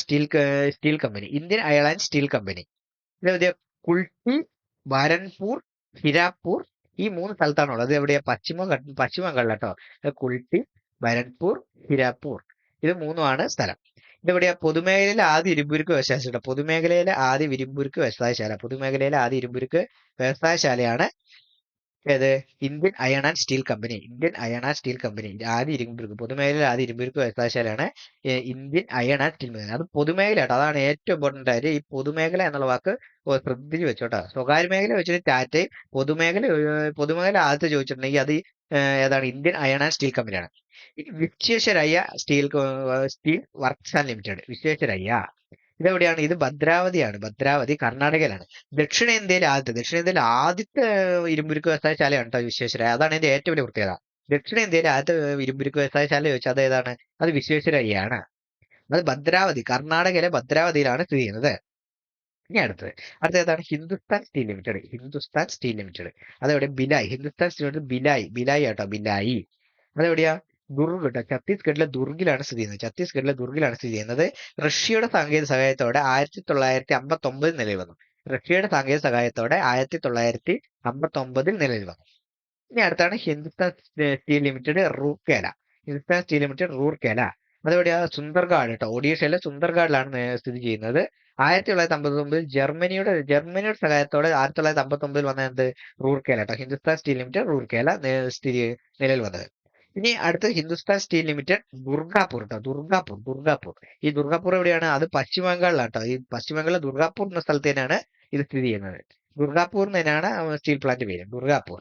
അത് യുകെയുടെ സഹായത്തോടെ 1962 കേട്ടോ. യുകെയുടെ സഹായത്തോടെ 1962 ഇത് നിലവിൽ വന്നിട്ട്. 1962 യുകെയുടെ സഹായത്തോടെ നിലവിൽ വന്നതാണ്.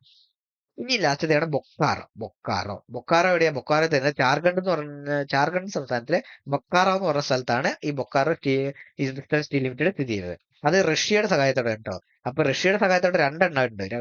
ഒന്ന് ബിലായും ഒന്ന് ബൊക്കാറോ. ബിലായും ബൊക്കാറോ റഷ്യയുടെ സഹായത്തോടെ വന്നാണ്. രണ്ട് വർഷമാണ്. ഇനി ഒരേ വർഷം വന്ന രണ്ടെണ്ണം ഏതൊക്കെയാ? അത് ബിലായും റൂർക്കേലയാണ്. അത് 1959 നിലവിൽ വന്നാണ് ബിലായും റൂർക്കേലയും. അപ്പൊ ഇത്രയും കാര്യങ്ങൾ ഈ ടേബിൾ ഒന്ന് പഠിച്ചു വെക്കുക കേട്ടോ. ഈ ടേബിൾ ഒന്ന് റിവിഷൻ അടിച്ചിട്ട് വേണം. കാരണം കൂടുതലും മറ്റേ ഇപ്പൊ ഈ ഇൻഡസ്ട്രിയൽ ഇതായിട്ട് ചോദിക്കുമ്പോൾ കൂടുതലും ചോദിക്കുന്ന ഒരു ഭാഗം എന്ന് പറഞ്ഞാൽ ഈ ടേബിളിൽ നിന്നാണ് കൂടുതൽ അവർ ചോദിക്കാറ്.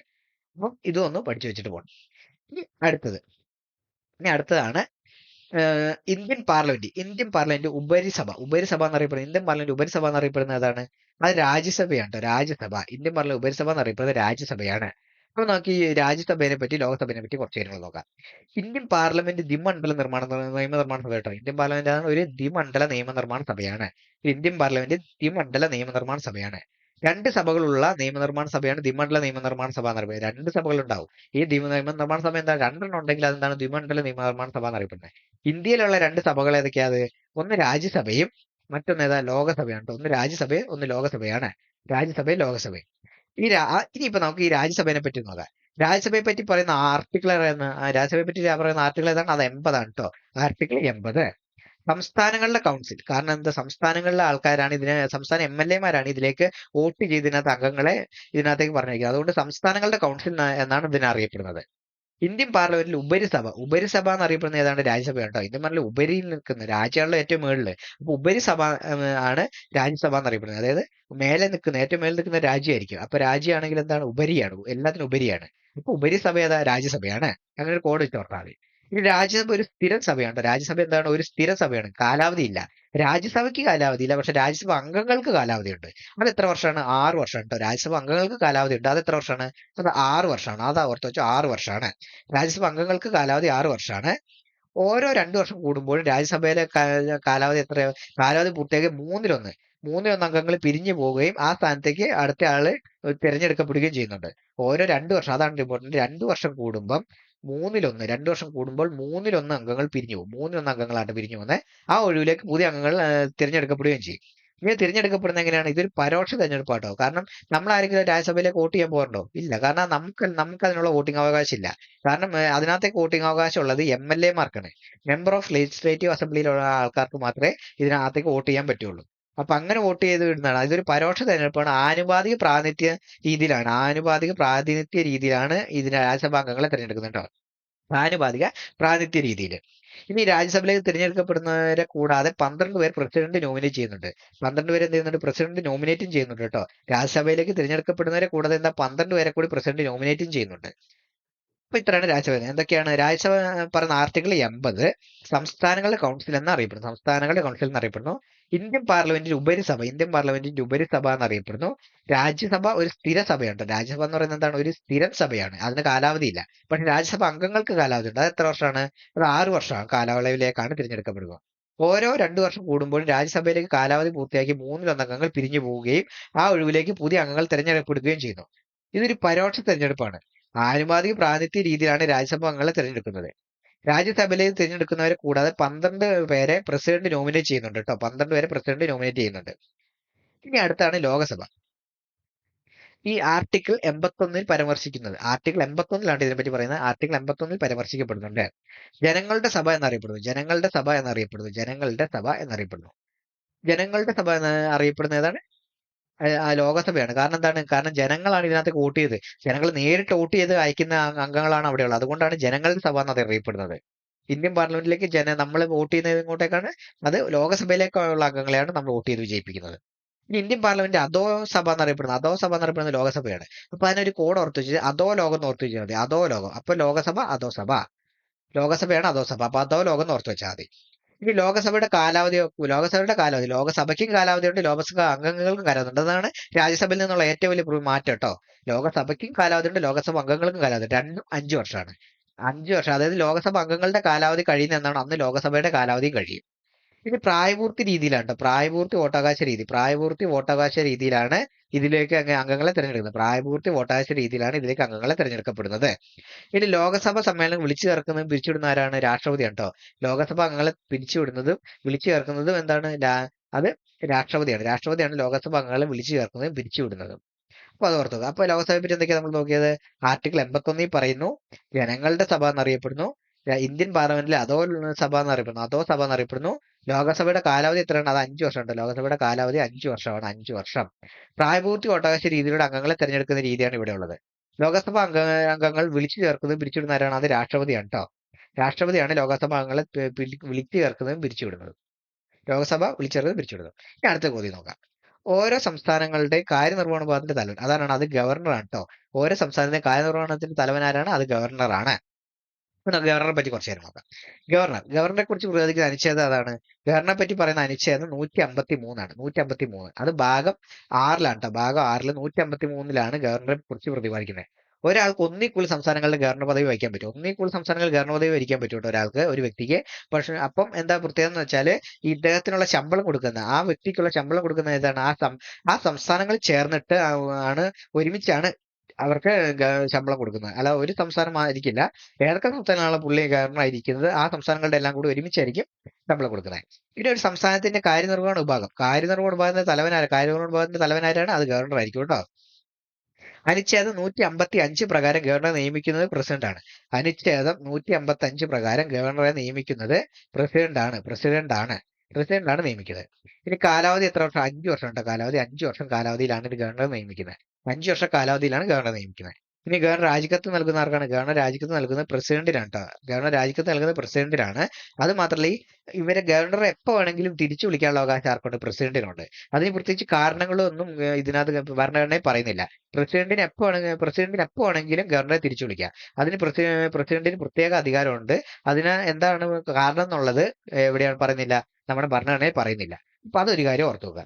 അപ്പൊ ഗവർണറെ കുറിച്ച് പ്രതിപാദിക്കുന്ന അനുച്ഛേദം ഏതാണ്? അത് 153 ഒരാൾക്ക് ഒന്നിൽ കൂടുതൽ സംസ്ഥാനങ്ങളിൽ ഗവർണർ പദവി വഹിക്കാൻ കഴിയും. ഒരു സംസ്ഥാനത്തിന്റെ കാര്യനിർവഹണ വിഭാഗത്തിന്റെ തലവൻ ആരാണ്? അത് ഗവർണർ ആയിരിക്കും. അനുച്ഛേദം 155 പ്രകാരം ഗവർണറെ നിയമിക്കുന്ന ആരാണ്? അത് പ്രസിഡന്റാണ്. കാലാവധി 5 വർഷമാണ്. ഗവർണർ രാജിക്കത്ത് നൽകുന്നത് ആർക്കാണ്? അത് പ്രസിഡന്റാണ്. ഗവർണർ രാജിക്കത്ത് നൽകുന്ന ആർക്കാണ്? അത് പ്രസിഡന്റിനാണ്. അടുത്ത ക്വസ്റ്റ്യൻ നോക്കാം.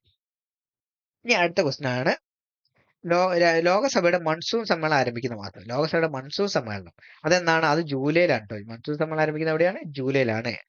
അപ്പൊ നമുക്ക് ഏതൊക്കെ സമ്മേളനം? ഈ ലോകസഭയ്ക്കും രാജ്യസഭയ്ക്കും പാർലമെന്റിന് 3 സമ്മേളനങ്ങളുണ്ട്. ഒന്ന് ബഡ്ജറ്റ് സമ്മേളനം, മൺസൂൺ സമ്മേളനം, ശീതകാല സമ്മേളനം. അതിൽ ബഡ്ജറ്റ് സമ്മേളനം എപ്പോഴാണ്? അത് ഫെബ്രുവരി. ബഡ്ജറ്റ് എപ്പോഴാണ് അവതരിപ്പിക്കുന്നത്? ഫെബ്രുവരി മാസത്തിലല്ലേ? ഇപ്പൊ ഫെബ്രുവരി മാസത്തിലാണ് ബഡ്ജറ്റ് സമ്മേളനം ആരംഭിക്കുന്നത്. അത് മെയ് വരെ പോകാറുണ്ട്. ഈ മൺസൂൺ സമ്മേളനം ചോദിച്ചാൽ അത് ജൂലൈ മുതൽ സെപ്റ്റംബർ, ജൂലൈയിലാണ് ആരംഭിക്കുന്നത്. സെപ്റ്റംബർ വരെ പോകാറുണ്ട്. ഇനി ശീതകാല എന്ന് പറയുമ്പോൾ തണുപ്പൊക്കെ എപ്പോഴാണ് ഉള്ളത്? അത് നവംബറിലല്ല. അപ്പൊ നവംബർ ഡിസംബർ മാസത്തിലാണ് ശീതകാല സമ്മേളനം കൂടുന്നത് കേട്ടോ. നവംബറിൽ തുടങ്ങി ഡിസംബർ വരെ. അപ്പൊ ഏതൊക്കെയാ? ബഡ്ജറ്റ് സമ്മേളനം എന്നാണ് ഫെബ്രുവരി മെയ്, മൺസൂൺ സമ്മേളനമാണ് ജൂലൈ സെപ്റ്റംബർ, ശീതകാല സമ്മേളനം ആണെങ്കിൽ നവംബർ ഡിസംബർ കേട്ടോ. നമുക്ക് അടുത്ത ക്വസ്റ്റിലേക്ക് പോവാം. അപ്പം ഇത് കാണാൻ നിങ്ങൾക്ക് കുറച്ച് ബുദ്ധിമുട്ടുണ്ടാവും, കാരണം ഇച്ചിരി തെളിച്ചം കുറവാണ്. ഇത് ഞാൻ തന്നെ വായിച്ചുതരാം. പശ്ചിമഘട്ടത്തിലെ ഏറ്റവും ഉയരം കൂടിയ കൊടുമുടി ഏതാണ്? അത് ആനമുടിയാണ്. പശ്ചിമഘട്ടത്തിലെ ഏറ്റവും ഉയരം കൂടിയ കൊടുമുടി ഏതാണ്? അത് ആനമുടിയാണ്. അപ്പൊ ആനമുടിയെ പറ്റി കുറച്ച് കാര്യമുണ്ട്, വളരെ കുറച്ച് നോക്കാം. ഇതാണ് ഒന്ന് ഉയരം. 2695 മീറ്റർ ആണ് ആനമുടിയുടെ ഉയരം. 2695 ആനമുടിയുടെ ഉയരം. പശ്ചിമഘട്ടത്തിലെ ഏറ്റവും ഉയരം കൂടിയ കൊടുമുടി ഏതാണ്? അത് ആനമുടിയാണ് കേട്ടോ. പശ്ചിമഘട്ടത്തിലെ ഏറ്റവും ഉയരം കൂടിയ കൊടുമുടി അത് ആനമുടിയാണ്. തെക്കേന്ത്യയിലെ ഏറ്റവും ഉയരം കൂടിയ കൊടുമുടി അത് ആനമുടിയാണ്. ഉപദ്വീപ് പീഠഭൂമിയിലെ ഉയരമേറിയ കൊടുമുടി അതും ആനമുടിയാണ് കേട്ടോ. ഉപദ്വീപ് അപ്പൊ എവിടേക്കാണ്? പശ്ചിമഘട്ടത്തിലെ തെക്കേന്ത്യയിലെ ഉപദ്വീപ് പീഠഭൂമിയിലെ ഈ 3 സ്ഥലത്തെയും ഏറ്റവും ഉയരം കൂടി കൊടുമുടി ചോദിച്ചാൽ അത് ആനമുടി കേട്ടോ. ഒന്ന് പശ്ചിമഘട്ടത്തിലെ, തെക്കേന്ത്യയിലെ, ഉപദ്വീപ് പീഠഭൂമിയിൽ, ഇവിടെ 3 ഏറ്റവും ഉയരം കൂടി കൊടുമുടി ചോദിച്ചത് ആനമുടിയാണ്. ഇനി ആനമല, ഏലമല, പഴനിമല എന്നിവ സംഗമിക്കുന്ന കൊടുമുടി ഏതാണ്? അത് ആനമുടിയാണ് കേട്ടോ. ആനമല, ഏലമല, പഴനിമല എന്നിവ സംഗമിക്കുന്ന കൊടുമുടി ഏതാണ്? അത് ആനമുടിയാണ്. ആനമല, ഏലമല, പഴനിമല എന്നിവ സംഗമിക്കുന്ന കൊടുമുടി അത് ആനമുടിയാണ്. ഇപ്പൊ എന്തൊക്കെയാ ആനമുടിയെ പറ്റി നമ്മൾ നോക്കിയത്? 2695 മീറ്റർ ആണ് പശ്ചിമഘട്ടത്തിലെ ഏറ്റവും ഉയരം കൂടിയ കൊടുമുടി. തെക്കേന്ത്യയിലെ ഏറ്റവും ഉയരം കൂടിയ കൊടുമുടി ഉബ്ബത്തിബ പീഠഭൂമിയിൽ ഏറ്റവും വലിയ കൊടുമുടി ആനമല, ഏലമല, പഴനിമല എന്നിവ സംഗമിക്കുന്ന കൊടുമുടി ചോദിച്ചാലോ അത് ആനമുടിയാണ്. നമുക്ക് അടുത്ത ക്വസ്റ്റിനിലേക്ക് പോവാം. അടുത്ത ക്വസ്റ്റ്യൻ പോർച്ചുഗീസുകാരിൽ നിന്നും ഗോവ പിടിച്ചെടുക്കാൻ വേണ്ടി ഇന്ത്യ നടത്തിയ സൈനിക ഓപ്പറേഷന്റെ പേരെന്ത്? അത് ഓപ്പറേഷൻ വിജയ്. അതാണ് ഓപ്പറേഷൻ വിജയ്. ഇനി ഓപ്പറേഷൻ വിജയ് നടന്നതെന്നാണ്? അത് 1961 1961 ഈ ഓപ്പറേഷൻ വിജയ് നടന്നത്. എന്ന് വെച്ചാൽ എന്താണ് ഇതിന്റെ പ്രത്യേകത എന്താ വെച്ചിട്ടുണ്ടെങ്കിൽ നമ്മൾക്ക് സ്വാതന്ത്ര്യം 1947 കിട്ടിയെങ്കിൽ ഈ പോർച്ചുഗീസുകാർ ഇവിടുന്ന് വിട്ടുപോയിട്ടില്ല, ഇന്ത്യയിൽ നിന്ന് പോയില്ലായിരുന്നു. അവർ ഈ ഗോവ വിട്ടുതരാൻ തയ്യാറില്ലായിരുന്നു. ഈ ഗോവ വിട്ടുതരാൻ തയ്യാറില്ലായിരുന്നു. അപ്പൊ അവരിൽ നിന്ന് ഗോവ, ഈ പോർച്ചുഗീസിൽ നിന്ന് ഗോവ ഇന്ത്യയിലേക്ക് കൂട്ടിച്ചേർക്കാനായിട്ട് അന്ന് ഇന്ത്യ നടത്തിയ സൈനിക നീക്കത്തെയാണ് ഓപ്പറേഷൻ വിജയ് എന്നറിയപ്പെടുന്നത്. ഇത് 1961 ഇനി ഇതുപോലെ തന്നെ ഇമ്പോർട്ടന്റ് ആയിട്ടുള്ള 1-2 ഓപ്പറേഷൻസ് ആണ് ഇനി പറയാൻ പോകുന്നത്. ഒന്ന് ബ്ലൂ സ്റ്റാർ എന്ന് പറയുന്ന ഓപ്പറേഷൻ. ഇവിടുത്തെ ഓപ്ഷൻ കൊടുത്തിട്ടുള്ള ഒന്നാണ് blue star, operation blue star. ഇതെന്താണ് പറയുന്നത്? ഇത് 1984 നടന്നത്. 1984 ഇന്ദിരാഗാന്ധിന്റെ മരണവുമായിട്ട് ബന്ധപ്പെട്ട ഈ ഓപ്പറേഷൻ ഒരുപാട് ബന്ധമുണ്ട് കേട്ടോ. കാരണം ഇന്ദിരാഗാന്ധി മരിക്കാൻ കാരണമായിട്ടുള്ളത് ഈ ഓപ്പറേഷൻ ബ്ലൂ സ്റ്റാറുമായി ബന്ധപ്പെട്ടാണ്. അന്ന് മറ്റേ സിഖുകാരുടെ ക്ഷേത്രമില്ലേ, സുവർണ ക്ഷേത്രം എന്നറിയപ്പെടുന്നത്, അവിടേക്ക് ഇന്ത്യൻ ആർമി നടത്തിയ ഒരു സൈനിക നീക്കമായിരുന്നു ഓപ്പറേഷൻ ബ്ലൂ സ്റ്റാർ എന്നറിയപ്പെടുന്നത്. അവിടെ സിഖ് തീവ്രവാദികൾ ഒളിഞ്ഞിരിപ്പുണ്ടെന്ന് പറഞ്ഞ് അന്ന് അവരെ പിടിക്കാനായിട്ട് നടത്തിയ ഓപ്പറേഷൻ ആയിരുന്നു ഈ ഓപ്പറേഷൻ ബ്ലൂ സ്റ്റാർ. അത് സുവർണ ക്ഷേത്രത്തിലേക്കുള്ള ഒരു ഇന്ത്യൻ ആർമിയുടെ ഒരു കടന്നുകയറ്റം, അല്ലെങ്കിൽ ഇന്ത്യൻ ആർമിയുടെ ഒരു ഇതായിരുന്നു, മിഷൻ ആയിരുന്നു അത്. അത് 1984 നടന്നത്. 1984 ഇത് നടന്നത്. അപ്പം ഇതാണ് ഓപ്പറേഷൻ ബ്ലൂ സ്റ്റാർ. ഇതുപോലെ തന്നെ ആ വർഷം തന്നെ നടന്ന മറ്റൊരു ഓപ്പറേഷൻ, ഇന്ത്യൻ ആർമിയുടെ ഓപ്പറേഷൻ ആയിരുന്നു ഓപ്പറേഷൻ മേഘദൂത്. അതെന്തായിരുന്നു? സിയാച്ചിൻ തിരിച്ചു പിടിക്കാനായിട്ട് നടന്ന ഓപ്പറേഷനാണ് ഓപ്പറേഷൻ മേഘദൂത്. സിയാച്ചിൻ തിരിച്ചു പിടിക്കാനായി നടന്ന ഓപ്പറേഷനാണ് ഓപ്പറേഷൻ മേഘദൂത്. അത് നടന്ന അതും സെയിം ഇയർ കേട്ടോ. അതും ബ്ലൂ സ്റ്റാർ ഒരേ വർഷമാണ്, 1984 നടന്നത് കേട്ടോ. അപ്പൊ ഇനി നമുക്ക് നോക്കേണ്ടത് ഈ അടുത്തത് കറണ്ട് അഫയർ ആയിട്ട് ചോദിക്കുന്ന കുറച്ച് ഓപ്പറേഷൻസ് ആണ്. അത് ഒന്നെന്താ? ഓപ്പറേഷൻ ദോസ്ത്. ഈ ഓപ്പറേഷൻ ദോസ്ത് എന്താ? തുർക്കിയിലെ ഭൂകമ്പം ഉണ്ടായില്ല, ആ സമയത്ത് അവരെ സഹായിക്കാനായിട്ട് നടത്തിയ ഓപ്പറേഷൻ ആയിരുന്നു ഓപ്പറേഷൻ ദോസ്ത്. തുർക്കിയിലെ ഭൂകമ്പം ഉണ്ടായപ്പം അവരെ സഹായിക്കാനായി ഇന്ത്യ നടത്തിയ ഓപ്പറേഷൻ ആയിരുന്നു ഓപ്പറേഷൻ ദോസ്ത്. ഇനി ഓപ്പറേഷൻ കാവേരി അതെന്താണ്? അത് സുഡാനിലെ ആഭ്യന്തര യുദ്ധം കൂടിയ സമയത്ത് ഇന്ത്യൻ ജനങ്ങൾ അവിടെ കൂടി ഇന്ത്യൻ ജനങ്ങളെ രക്ഷിക്കാനായിട്ട് നടത്തിയ ഓപ്പറേഷൻ. അതായത് സുഡാനിൽ ആഭ്യന്തര യുദ്ധം നടന്ന സമയത്ത് അവിടെ കൂടി ഇന്ത്യക്കാരെ രക്ഷിക്കാൻ നടത്തിയ ഓപ്പറേഷനാണ് ഓപ്പറേഷൻ കാവേരി. ഇനി ഓപ്പറേഷൻ അജയ്. ഈ ഓപ്പറേഷൻ അജയ് എന്നാണ് പറയുന്നത്. 2020 ഇസ്രയേലില് ഹമാസ് യുദ്ധം ഉണ്ടായില്ലേ? ഓപ്പറേഷൻ അജയ് ഇസ്രയേൽ ഹമാസ് യുദ്ധം. അത് ഇന്ത്യക്കാർക്കെതിരെ അവിടെ ഇന്ത്യക്കാരെ ഒഴിപ്പിക്കാനായിട്ട് ഇസ്രയേൽ ഹമാസ് യുദ്ധം നടന്നപ്പോൾ അവിടെ ഉണ്ടായിരുന്ന ഇന്ത്യക്കാരെ അവിടുന്ന് ഒഴിപ്പിക്കാനായിട്ട് നടത്തിയ ഓപ്പറേഷനാണ് ഓപ്പറേഷൻ അജയ്. ഇന്ത്യ നടത്തിയ ഓപ്പറേഷൻ, ഇന്ത്യ നടത്തിയ ഓപ്പറേഷൻ ആയിരുന്നു.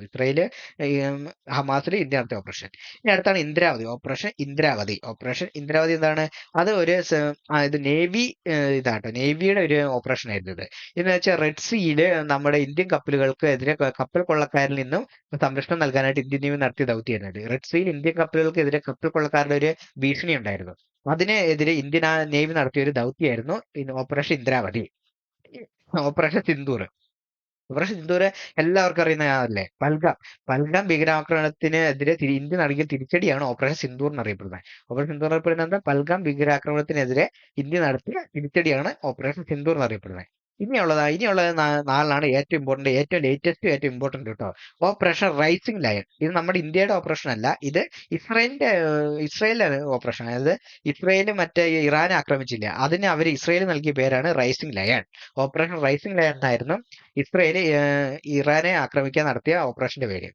അതുപോലെ തന്നെ ഈ ഇറാൻ അന്ന് ഉറപ്പായും തിരിച്ചടിക്കുമെന്ന് ഇസ്രായേലിനോട് പറഞ്ഞിട്ടുണ്ടായിരുന്നു. അങ്ങനെ ഇറാൻ തിരിച്ചടിച്ചതാണ് ട്രൂ പ്രോമിസ്. അന്ന് അവർ പ്രോമിച്ചതുപോലെ തന്നെ തിരിച്ചടിച്ചു. അതാണ് അവർ ഉദ്ദേശിക്കുന്നത് ട്രൂ പ്രോമിസ് എന്ന് പറയുന്നത്. ഇവരുടെ ഈ യുദ്ധം നടക്കുന്ന സമയത്ത് ഒരു ദിവസം രാത്രി നമ്മുടെ അമേരിക്ക പോയിട്ട് അവിടെ ബോംബ് ഇട്ടിട്ടില്ലേ? അമേരിക്ക പോയി അവിടെ ബോംബ് ഇട്ടിട്ടുണ്ടായിരുന്നു. അതിനെ അമേരിക്ക അന്ന് കൊടുത്ത പേരാണ് മിഡ് നൈറ്റ് ഹാമർ. അതെന്താ? പാതിരാത്രി മിഡ് നൈറ്റിൽ പോയിട്ടാണ് അവര് ഒരു ബോംബ് അങ്ങ് ഇട്ട് നശിപ്പിച്ചു, എല്ലാം നശിപ്പിച്ചു. ഇറാന്റെ ആണവ കേന്ദ്രങ്ങൾ മിക്കതും നശിപ്പിച്ചു. അപ്പൊ അതിന് നടത്തിയ പേരാണ് മിഡ് നൈറ്റ് ഹാമർ. എന്താണ്? രാത്രി ഒരു ചുറ്റിക കൊണ്ടിട്ടു, അത്ര ഓർത്താൽ മതി. അതാണ് മിഡ് നൈറ്റ് ഹാമർ എന്ന് ഓർത്താൽ മതി. ഇനി അടുത്ത അങ്ങനെ കോടൊക്കെ വെച്ച് പിടിക്കാം കേട്ടോ. ഇനി അടുത്താണ് ഓപ്പറേഷൻ സിന്ധു. എന്താണ്? ഈ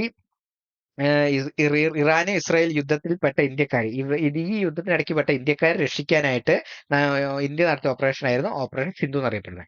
അപ്പൊ ഇത്രയും ഓപ്പറേഷൻസ് ഓർത്ത് നോക്കട്ടെ, ഇത്രയും ഓപ്പറേഷൻസ് ഒന്ന് ഓർത്ത് നോക്കുക.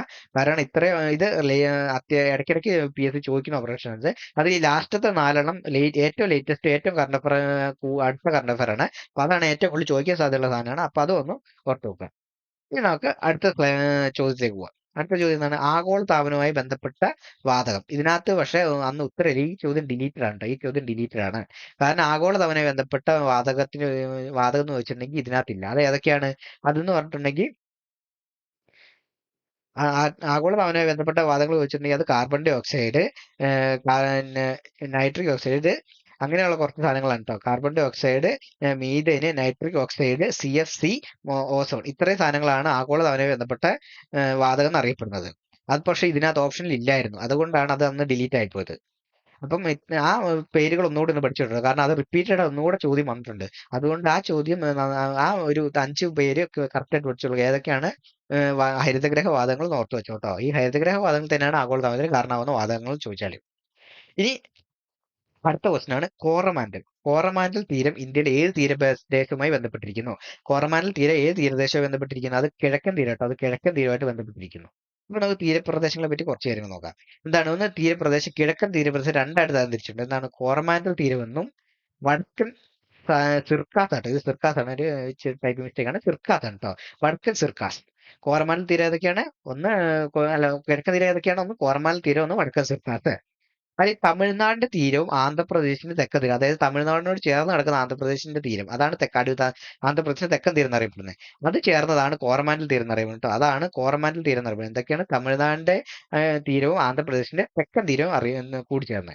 ഇനി ആന്ധ്രാപ്രദേശിന്റെ ബാക്കിയുള്ള വടക്കൻ ഭാഗവും ബാക്കിയുള്ള വടക്കൻ തീരവും പിന്നെ ഒഡീഷയുടെ തീരവും പശ്ചിമ ബംഗാളിന്റെ തീരവും, ഇത് മൂന്നും ചേർന്നാണ്ട് വടക്കൻ സിർക്കാസ് എന്നറിയപ്പെടുന്നത് കേട്ടോ. ആന്ധ്രാപ്രദേശിന്റെ വടക്കൻ തീരവും ഒഡീഷൻ പശ്ചിമ ബംഗാൾ തീരവും ചേർന്നാണ് ഇത് വടക്കൻ സിർക്കാസ് എന്നറിയപ്പെടുന്നത്. അപ്പൊ കോറമാൻഡൽ തീരം തമിഴ് തീരവും ആന്ധ്രാപ്രദേശിന്റെ തെക്കൻ തീരവും, വടക്കൻ സിർക്കാസോ ആന്ധ്രാപ്രദേശിന്റെ വടക്കൻ തീരവും ഒഡീഷ പശ്ചിമ ബംഗാൾ തീരവും, ഇത്രയാണ് വടക്കൻ സിർക്കാസ് എന്നറിയപ്പെടുന്നത്. അപ്പൊ ഇത് രണ്ടുമാണ് കിഴക്കൻ തീരമേഖല എന്നറിയപ്പെടുന്നത്.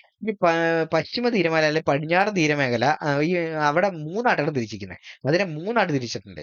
അത് ഏതൊക്കെയാണ്? ഒന്ന് കച്ച് കത്തിയവാർ തീരം, കൊങ്കൺ തീരം, മലബാർ തീരം. ഏതൊക്കെയാ? കച്ച് കത്തിയവാർ തീരം, കൊങ്കൺ തീരം, മലബാർ തീരം. അതിൽ ഈ കച്ച് കത്തിയവാർ തീരം എന്നറിയപ്പെടുന്നത് അതെവിടെയാണ് സ്ഥിതി ചെയ്യുന്നത്? ഗുജറാത്തിലാണ്. അപ്പം ഗുജറാത്തിലെ തീരഭാഗമാണ് പശ്ചിമ തീരത്തിലെ ഗുജറാത്തിന്റെ ഭാഗം, ഗുജറാത്തിന്റെ തീരഭാഗത്തെയാണ് ഇത് കച്ച് കത്തിയവാർ തീരം എന്നറിയപ്പെടുന്നത്. കച്ച് കത്തിയവാർ തീരം ഏതാണ്? ഗുജറാത്തിന്റെ തീരഭാഗമാണ് അറിയപ്പെടുന്നത്. ഇനി കൊങ്കൺ തീരം. ഈ കൊങ്കൺ തീരം മഹാരാഷ്ട്ര, ഗോവ, കർണാടക, അതായത് നമ്മുടെ കൊങ്കൺ റെയിൽവേ പോകുന്ന മെയിൻ ആയിട്ടുള്ള ഭാഗങ്ങളില്ല, അതാണ് ഈ കൊങ്കൺ തീരം എന്ന് പറയുന്നത്. അതായത് മഹാരാഷ്ട്ര, ഗോവ, കർണാടക, ഇതാണ് കൊങ്കൺ തീരം. ഈ കർണാടകയുടെ വടക്ക് ഭാഗം കേട്ടോ. കർണാടക മൊത്തം ഇല്ല, കർണാടക വടക്ക് ഭാഗം മാത്രമേ ഉള്ളൂ. കർണാടക വടക്ക് ഭാഗം മാത്രം കേട്ടോ, മേലേക്കുള്ള ഭാഗം. അതാണ് കൊങ്കൺ തീരം. അടുത്താണ് മലബാർ തീരം. ഈ പേര് പോലെ തന്നെ കേരളം ഉൾപ്പെടുന്നത് ഇതിനകത്താണ്. ഈ മലബാർ തീരത്താണ് കേരള തീരം ഉൾപ്പെടുന്നത്. കർണാടകയുടെ കേരളത്തോട് ചേർന്നുള്ള തെക്കൻ ഭാഗവും കേരളത്തിലെ തീരപ്രദേശവും ചേർന്നായിട്ട് മലബാർ തീരം എന്നറിയപ്പെടുന്നത് കേട്ടോ. മലബാർ തീരം എന്നറിയപ്പെടുന്നത്. അപ്പൊ ഏതൊക്കെയാ പശ്ചിമ തീരങ്ങൾ? ഏതൊക്കെയാ? കച്ച് കത്തിയവാർ തീരം, കൊങ്കൺ തീരം, മലബാർ തീരം. അങ്ങനെ അത് കച്ച് കത്തിയവാർ ഗുജറാത്തിലെ കച്ച് കത്തിയവാർ തീരം ഉൾപ്പെടുന്ന ഭാഗം. ഇനി കൊങ്കൺ തീരം വെച്ചാൽ മഹാരാഷ്ട്ര, ഗോവ, കർണാടകയുടെ വടക്കൻ ഭാഗം. ഇനി മലബാർ വെച്ചാൽ മലബാർ തീരം ചോദിച്ചിട്ടുണ്ടെങ്കിൽ കർണാടകയുടെ തെക്കൻ തീരവും കേരളത്തിലെ തീരപ്രദേശം ചേർന്നാണ് ഇത് പശ്ചിമ തീരം എന്ന് അറിയപ്പെടുന്നത്. അപ്പൊ ഇത്രയാണ് ഇതിനകത്ത് ഇതിൽ കൂടുതൽ കാര്യങ്ങൾ, ഇത് ഒരുപാട് പഠിക്കാനുള്ള വലിയ ടോപ്പിക്കാണ് ഈ തീരമേഖല എന്ന് പറയുന്നത്. അത് ഈ ചോദ്യവുമായി ബന്ധപ്പെട്ട് റിലേറ്റ് ചെയ്തിട്ടുള്ള കുറച്ച് കാര്യങ്ങളാണ് ഞാൻ ഇപ്പൊ പറഞ്ഞത്. നമുക്ക് അടുത്ത ക്വസ്റ്റ്യനിലേക്ക് പോവാം. അടുത്ത ക്വസ്റ്റ്യന് വിവരാവകാശ നിയമം നിലവിൽ വരാൻ പ്രവർത്തിച്ച സംഘടന. വിവരാവകാശ നിയമം നിലവിൽ വരാൻ പ്രവർത്തിച്ച സംഘടന അതേതാണ്? അത് കിസാൻ മസ്ദൂർ സംഘടൻ. അപ്പൊ കുറച്ച് കാര്യങ്ങൾ ഇതിനെപ്പറ്റി നോക്കാം. നിലവിൽ വന്ന ഈ റൈറ്റ് ടു ഇൻഫർമേഷൻ നിലവിൽ വന്നത് 2005 ഒക്ടോബർ 12. എത്ര അധ്യായങ്ങൾ? 6 അധ്യായങ്ങൾ, 31 വകുപ്പുകളും 2 ഷെഡ്യൂളുകളാണ് ഉണ്ടായിരുന്നത്. 6 അധ്യായങ്ങൾ, 31 വകുപ്പുകൾ, 2 ഷെഡ്യൂള്. 6 അധ്യായം, 31 വകുപ്പ്, 2 ഷെഡ്യൂള്. ഇനി RTI നിലവിൽ വരാൻ പ്രവർത്തിച്ച സംഘടന ഏതാണ്? ഈ RTI നിലവിൽ വരാൻ പ്രവർത്തിച്ച സംഘടന ചോദിച്ചാൽ ഏതാണ്? അത് മസ്ദൂർ കിസാൻ ശക്തി സംഘടനയാണ്. ഇത് മസ്ദൂർ കിസാൻ ശക്തി സംഘടനയാണ്. RTI right to information act നിലവിൽ വരാൻ പ്രവർത്തിച്ച സംഘടനയാണ് മസ്ദൂർ കിസാൻ ശക്തി സംഘടന. ഇത് സ്ഥാപിക്കാൻ നേതൃത്വം നൽകിയത് ആരാണ്? അത് അരുണ റോയ് ആണ്. ഇത് സ്ഥാപിക്കാൻ നേതൃത്വം നൽകിയ വ്യക്തിയാണ് അത് അരുണ റോയ് എന്ന് പറഞ്ഞ ആളാണ് ഇത് ഈ മസ്ദൂർ കിസാൻ ശക്തി സംഘടന സ്ഥാപിക്കാൻ നേതൃത്വം നൽകിയത്. ഇന്ത്യൻ വിവരാവകാശ നിയമത്തിന്റെ മുൻഗാമി എന്നറിയപ്പെടുന്ന ആരാണ്? അത് ഫ്രീഡം ഓഫ് ഇൻഫർമേഷൻ ആക്ട് 2002 കേട്ടോ. ഫ്രീഡം ഓഫ് ഇൻഫർമേഷൻ ആക്ട് 2002 ഇന്ത്യയിലെ വിവരാവകാശ നിയമത്തിന്റെ മുൻഗാമി എന്നറിയപ്പെടുന്നത്. Freedom of information act 2002. ഇനി ജനാധിപത്യത്തിന്റെ സൂര്യതേജസ് എന്നറിയപ്പെടുന്ന ആരാണ്? അത് റൈറ്റ് ഇൻഫർമേഷൻ. സോറി, എന്താണ് അത്? റൈറ്റ് ഇൻഫർമേഷൻ ആട്ടോ. ജനാധിപത്യത്തിന്റെ സൂര്യരഹസ്യം എന്നറിയപ്പെടുന്നത് എന്താണ്? അത് റൈറ്റ് ഇൻഫർമേഷൻ ആക്ട് ആണ്. ഇനി നിയമം പാസ്സാക്കി ഇന്ത്യയിൽ ആദ്യത്തെ സംസ്ഥാനം, സംസ്ഥാനമാണ് അത് തമിഴ്നാടാണ് കേട്ടോ. ഈ തമിഴ്നാട് 1997, അതായത് ഇന്ത്യയിൽ വിവരാവകാശ നിയമം നിലവിൽ വരുന്നതിന് മുമ്പ് തന്നെ വിവരാവകാശ നിയമം പാസ്സാക്കിയത്. അത് തദ്ദേശീയമായിട്ട് പാസ്സാക്കിയ സംസ്ഥാനമാണ് തമിഴ്നാട് കേട്ടോ. ഇന്ത്യയിൽ വിവരാവകാശം വരുന്നതിന് മുമ്പ് തന്നെ പാസ്സാക്കിയിട്ടുണ്ട്. അതാണ് തമിഴ്നാട് കേട്ടോ. 1997 അവർ പാസ്സാക്കി. ഇത് ഭേദഗതി നിലവിൽ വന്നു. വിവരാവകാശ നിയമം ഭേദഗതി ചെയ്തിട്ടുണ്ട്. അത് നിലവിൽ വന്നത് എന്താണ്? അത് 2019 ഓഗസ്റ്റ് 1 കേട്ടോ. 2019 ഓഗസ്റ്റ് 1 നിലവിൽ വന്നത്. ഇപ്പൊ ഏതൊക്കെ റൈറ്റ് ഇൻഫർമേഷൻ ആക്ട് എന്തൊക്കെയാണ് പറഞ്ഞിട്ടുള്ളത്? 2005 ഒക്ടോബർ 12 6 അധ്യായങ്ങളും 31 വകുപ്പ് 2 ഷെഡ്യൂളും ഉണ്ട്. മസ്തൂർ കിസാൻ ശക്തി സംഘടനയാണ് ഇതിനുവേണ്ടി പ്രവർത്തിച്ചത്. ഇത് നിലവിൽ പ്രവർത്തിച്ചതാണ് മസ്തൂർ കിസാൻ ശക്തി സംഘടനയാണ്. ഇത് സ്ഥാപിക്കാൻ നേതൃത്വം നൽകിയതാണ് അത് അരുണ റോയ് ആണ്. ഇത് സ്ഥാപിക്കാൻ നേതൃത്വം നൽകിയത് അരുണ റോയ് ആണ്. മസ്തൂർ കിസാൻ ശക്തി സംഘടന സ്ഥാപിക്കാൻ നേതൃത്വം നൽകിയതാരാണ്? അത് അരുണ റോയ് ആണ്. ഇന്ത്യയിലെ വിവരാവകാശ നിയമത്തിന്റെ മുൻഗാമി എന്നറിയപ്പെടുന്ന അത് ഫ്രീഡം ഓഫ് ഇൻഫർമേഷൻ ആക്ട് ആണ്. ജനാധിപത്യത്തിന് സൂര്യതേജസ് എന്നറിയപ്പെടുന്ന റൈറ്റ് ടു ഇൻഫർമേഷൻ ആക്ട് ആണ്. ഇനി വിവരാവകാശ നിയമം പാസ്സാക്കി ഇന്ത്യയിൽ ആദ്യത്തെ സംസ്ഥാനമാണ് അത് തമിഴ്നാടാണ്. 1997 തമിഴ്നാടാണ് വിവരാവകാശ നിയമം പാസ്സാക്കി ഇന്ത്യയിൽ ആദ്യ സംസ്ഥാനം. ഭേദഗതി നിലവിൽ വന്നതോ? അത് 2019 ഓഗസ്റ്റ് 1 കേട്ടോ. 2019 ഓഗസ്റ്റ് 1. ഇനി നമുക്ക് അടുത്ത ചോദ്യം നോക്കാം. ദേശീയ മനുഷ്യാവകാശ ദിനം എന്നാണ്? അത് ഡിസംബർ 10 കേട്ടോ. ദേശീയ മനുഷ്യാവകാശ ദിനം ഡിസംബർ 10. ഈ ദേശീയ മനുഷ്യാവകാശ ദിനം ഡിസംബർ 10 ആചരിക്കാൻ കാരണം എന്താണ്? ആ സർവ്വദേശീയ മനുഷ്യാവകാശ പ്രഖ്യാപനം നിലവിൽ വന്നത് 1942 ഡിസംബർ 10.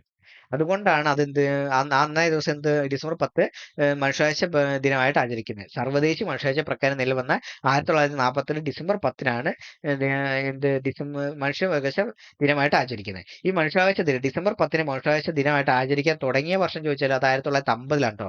48 ഇത് പ്രഖ്യാപിച്ചത്. 48 പ്രഖ്യാപനം വന്നു. അതുകൊണ്ട് തന്നെ ആ ഡേറ്റിനെ അവകാശ ദിനമായിട്ട് ആചരിക്കാൻ തുടങ്ങിയത് 1950 മുതലാണ് ആചരിക്കാൻ തുടങ്ങിയത്. അടുത്ത ദിവസം നോക്കാം. ഇന്ത്യയിലാദ്യത്തെ മനുഷ്യാവകാശ കമ്മീഷണർ ആരാണ്? അത് ജസ്റ്റിസ് രംഗനാഥ മിശ്രയാണ്. അപ്പൊ നമുക്ക് ദേശീയ മനുഷ്യാവകാശ കമ്മീഷനെ പറ്റി കുറച്ച് ദേശീയ മനുഷ്യാവകാശ കമ്മീഷൻ വന്നതെന്നാണ് 1991 ഒക്ടോബർ 12 കേട്ടോ. 1991 ഒക്ടോബർ 12 ദേശീയ മനുഷ്യാവകാശ കമ്മീഷൻ വന്നത്. കമ്മീഷന്റെ ആപ്തവാക്യം എന്താ? സർവേ ഭവന്തു സുഖിന എന്നാണ് ഇതിന്റെ കമ്മീഷന്റെ ആപ്തവാക്യം. സർവേ ഭവന്തു സുഖിന. ദേശീയ മനുഷ്യാവകാശ കമ്മീഷന്റെ ആദ്യ ജസ്റ്റിസ് ആരാണ്? അത് രംഗനാഥ മിശ്ര കേട്ടോ. ആദ്യ ആരാണ്? അത് രംഗനാഥ്. ആദ്യ അധ്യക്ഷൻ ജസ്റ്റിസ് രംഗനാഥ് മിശ്ര കേട്ടോ. ആദ്യ അധ്യക്ഷൻ ജസ്റ്റിസ് രംഗനാഥ മിശ്രയാണ്.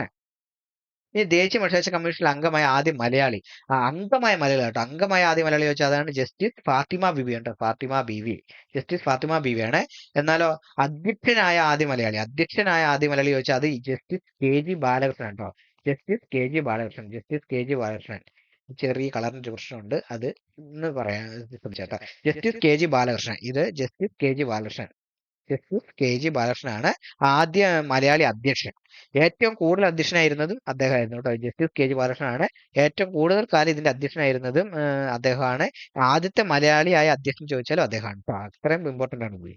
ഇനി നിലവിലെ അധ്യക്ഷൻ ആരാണ്? അത് ജസ്റ്റിസ് V രാമസുബ്രഹ്മണ്യം കേട്ടോ. ജസ്റ്റിസ് V രാമസുബ്രഹ്മണ്യം നിലവിലെ അധ്യക്ഷൻ ചോദിച്ചാലാണ് ജസ്റ്റിസ് V രാമസുബ്രഹ്മണ്യം.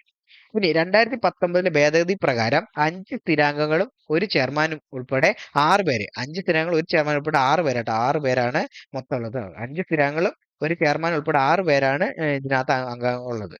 ഇനി അവരുടെ കാലാവധി 3 വർഷം അല്ലെങ്കിൽ 70 വയസ്സ്. 3 വർഷം അല്ലെങ്കിൽ 70 വയസ്സാണ്. അപ്പൊ ഒന്നുകൂടെ പറയാം. ദേശീയ മനുഷ്യാവകാശ കമ്മീഷൻ വന്നതെന്നാണ് 1991 ഒക്ടോബർ 12. കമ്മീഷന്റെ ആപ്തവാക്യം സർവേ ഭവന്തു സുഖിന. ദേശീയ മനുഷ്യാവകാശ കമ്മീഷന്റെ അധ്യക്ഷൻ ആരാണ്? അത് ആദ്യ അധ്യക്ഷൻ ജസ്റ്റിസ് രംഗനാഥ മിശ്രയായിരുന്നു. ഇനി ദേശീയ മനുഷ്യാവകാശ കമ്മീഷൻ അംഗമായ മലയാളി ചോദിച്ചാലോ അത് ജസ്റ്റിസ് ഫാത്തിമ ബീവിയും. ആദ്യ അധ്യക്ഷനായ മലയാളി ചോദിച്ചാലോ അത് ജസ്റ്റിസ് KG ബാലകൃഷ്ണനാണ്. അദ്ദേഹം തന്നെയായിരുന്നു ഏറ്റവും കൂടുതൽ കാലം അധ്യക്ഷനായിരുന്നത്. ഇനി നിലവിലെ അധ്യക്ഷൻ ചോദിച്ചിട്ടുണ്ടെങ്കിൽ ജസ്റ്റിസ് V രാമസുബ്രഹ്മണ്യമാണ്. 2019 ഭേദഗതി പ്രകാരം 5 സ്ഥിരാംഗങ്ങളും ഒരു ചെയർമാൻ ഉൾപ്പെടെ 6 പേരാണ് ദേശീയ മനുഷ്യാവകാശ കമ്മീഷൻ അംഗങ്ങളെ. ഇനി കാലാവധി 3 വർഷം അല്ലെങ്കിൽ 70 വയസ്സാണ്. 3 വർഷം അല്ലെങ്കിൽ 70 വയസ്സാണ്. ഇനി ഈ ജസ്റ്റിസ് V രാമസുബ്രഹ്മണ്യം 9ാമത്തെ അധ്യക്ഷനാണ്. ജസ്റ്റിസ് ബാലസുബ്രഹ്മണ്യം 9ാമത്തെ അധ്യക്ഷനാണ്. ഇനി അടുത്ത അടുത്ത ചോദ്യം നോക്കാലോ. അടുത്ത ചോദ്യം എന്താണ്? ഭരണഘടനയിലെ മൗലിക ചുമതലകൾ. മൗലിക ചുമതലകൾ എന്നത് ഏത് ആർട്ടിക്കിളുമായി ബന്ധപ്പെട്ടിരിക്കുന്നു? ഭരണഘടനയിലെ മൗലിക ചുമതലകൾ ട്ടോ. മൗലിക ചുമതലകൾ ഏതുമായിട്ട് ബന്ധപ്പെട്ടിരിക്കുന്നത്? അത് ആർട്ടിക്കിൾ 51 ട്ടോ. ആർട്ടിക്കിൾ 51A ആണ് മൗലിക ചുമതലകളുമായി ബന്ധപ്പെട്ടിരിക്കുന്നത്. അപ്പൊ മൗലിക ചുമതലകൾ ഫണ്ടമെന്റൽ ഡ്യൂട്ടീസിനെ പറ്റി കുറച്ച് നേരം നോക്കാം. ഫണ്ടമെന്റൽ ഡ്യൂട്ടീസ് 42 ഭരണഘടനാ ഭേദഗതി 42ാം ഭരണഘടനാ ഭേദഗതിയിലാണ് ഫണ്ടമെന്റൽ ഡ്യൂട്ടീസിനെ പറ്റി പറയുന്നത്. ഫണ്ടമെന്റൽ ഡ്യൂട്ടീസ് നിലവിൽ വരാൻ കാരണം ഇത് 42ാം ഭരണഘടന 1976 ട്ടോ. 1976 ആണ് ഇത് വന്നത്. 42ാം ഭരണഘടനാ ഭേദഗതി. ഈ 42ാം ഭരണഘടനാ ഭേദഗതി PSC സംബന്ധിച്ച് ഏറ്റവും PSC സംബന്ധിച്ചല്ല, ഇന്ത്യയിലെ ഭേദഗതികളിൽ ഏറ്റവും ഇമ്പോർട്ടന്റ് ആയിട്ടുള്ള ഭേദഗതി 42ാം ഭരണഘടനാ ഭേദഗതിയാണ്. അത് PSC ഏറ്റവും കൂടുതൽ ചോദ്യം വന്നിട്ടുള്ളതും 42ാം ഭരണഘടനാ ഭേദഗതിയെ പറ്റിയാണ്. ഈ ഭേദഗതിയുടെ സമയത്ത് ആരായിരുന്നു പ്രധാനമന്ത്രി? ആരായിരുന്നു? അത് ഇന്ദിരാഗാന്ധി ആയിരുന്നു കേട്ടോ. പ്രധാനമന്ത്രി ഇന്ദിരാഗാന്ധി ആയിരുന്നു. 42ാം ഭരണഘടനാ ഭേദഗതി 1977 മിനി കോൺസ്റ്റിറ്റ്യൂഷൻ. ഇത് മിനി കോൺസ്റ്റിറ്റ്യൂഷൻ എന്നറിയപ്പെടുന്നത് ഏതാണ്? ഈ 42ാം ഭരണഘടനാ ഭേദഗതിയാണ്. ഇതിനകത്ത് ഈ 42ാം ഭരണഘടനാ ഭേദഗതിയിലൂടെ വന്ന ഒരു പ്രധാനപ്പെട്ട ഒരു മാറ്റമാണ് ഫണ്ടമെന്റൽ ഡ്യൂട്ടീസ് കൂട്ടിച്ചേർത്തുന്നത്. ഫണ്ടമെന്റൽ ഡ്യൂട്ടീസ് കൂട്ടിച്ചേർത്തുള്ളത്. ഇത് നിലവിൽ വന്നതാണ് 1977 ജനുവരി 3 കേട്ടോ. ഇതേ ദിവസമാണ് 42ാം ഭരണഘടനാ ഭേദഗതി നിലവിൽ വന്നിട്ടോ. 42ാം ഭരണഘടനാ ഭേദഗതിയിൽ എല്ലാ സംഭവങ്ങളും നിലവിൽ വന്നത് 1977 ജനുവരി 3-നാണ്. ഇനി സ്വരൺ സിംഗ് കമ്മിറ്റിയുടെ നിർദ്ദേശപ്രകാരമാണ് മൗലിക കടമകൾ ഭരണഘടനയിൽ ഉൾപ്പെടുത്തിയത്. സ്വരൺ സിംഗ് കമ്മിറ്റിയുടെ നിർദ്ദേശപ്രകാരം മൗലിക കടമകൾ എവിടെ ഉൾപ്പെടുത്തിയത്? ഭരണഘടനയിൽ ഉൾപ്പെടുത്തിയത്. ഇനി ഭാഗം 4A 4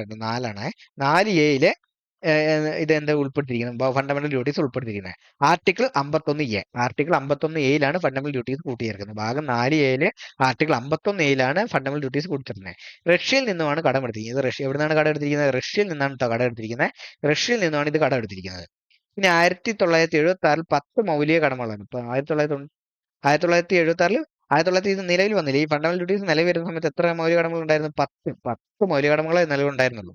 എന്നാൽ 2002 ഇത് 86ാം ഭരണഘടനാ ഭേദഗതിയോട് 11ാമതൊരു ഇത് കൂടി കൂട്ടിച്ചേർന്നു. 11ാമതൊരു മൗലിക കടമ കൂടി കൂട്ടിച്ചേർത്തിട്ടുണ്ട്. ഈ 11ാമത്തെ മൗലിക കടമ എന്താണ്? അത് 6 വയസ്സിനും 14 വയസ്സിനും ഇടയിൽ പ്രായമുള്ള കുട്ടികൾക്ക്, 6 വയസ്സ് മുതൽ 16 വയസ്സ് വരെ പ്രായമുള്ള കുട്ടികളില്ലേ, ആ കുട്ടികൾക്ക് വിദ്യാഭ്യാസത്തിനുള്ള അവകാശം ഉറപ്പുവരുത്തണം. അത് ഉറപ്പുവരുത്തണം ഇന്ത്യയിലെ ജനങ്ങളുടെ ഉത്തരവാദിത്തമാണത്. ഇന്ത്യയിലെ ജനങ്ങളുടെ ഉത്തരവാദിത്തമാണെന്ന് പറയുന്നത് എവിടെയാണ്? ഇത് ഈ ഫണ്ടമെന്റൽ ഡ്യൂട്ടീസിൽ 11ാമത് കൂട്ടിച്ചേർത്തു.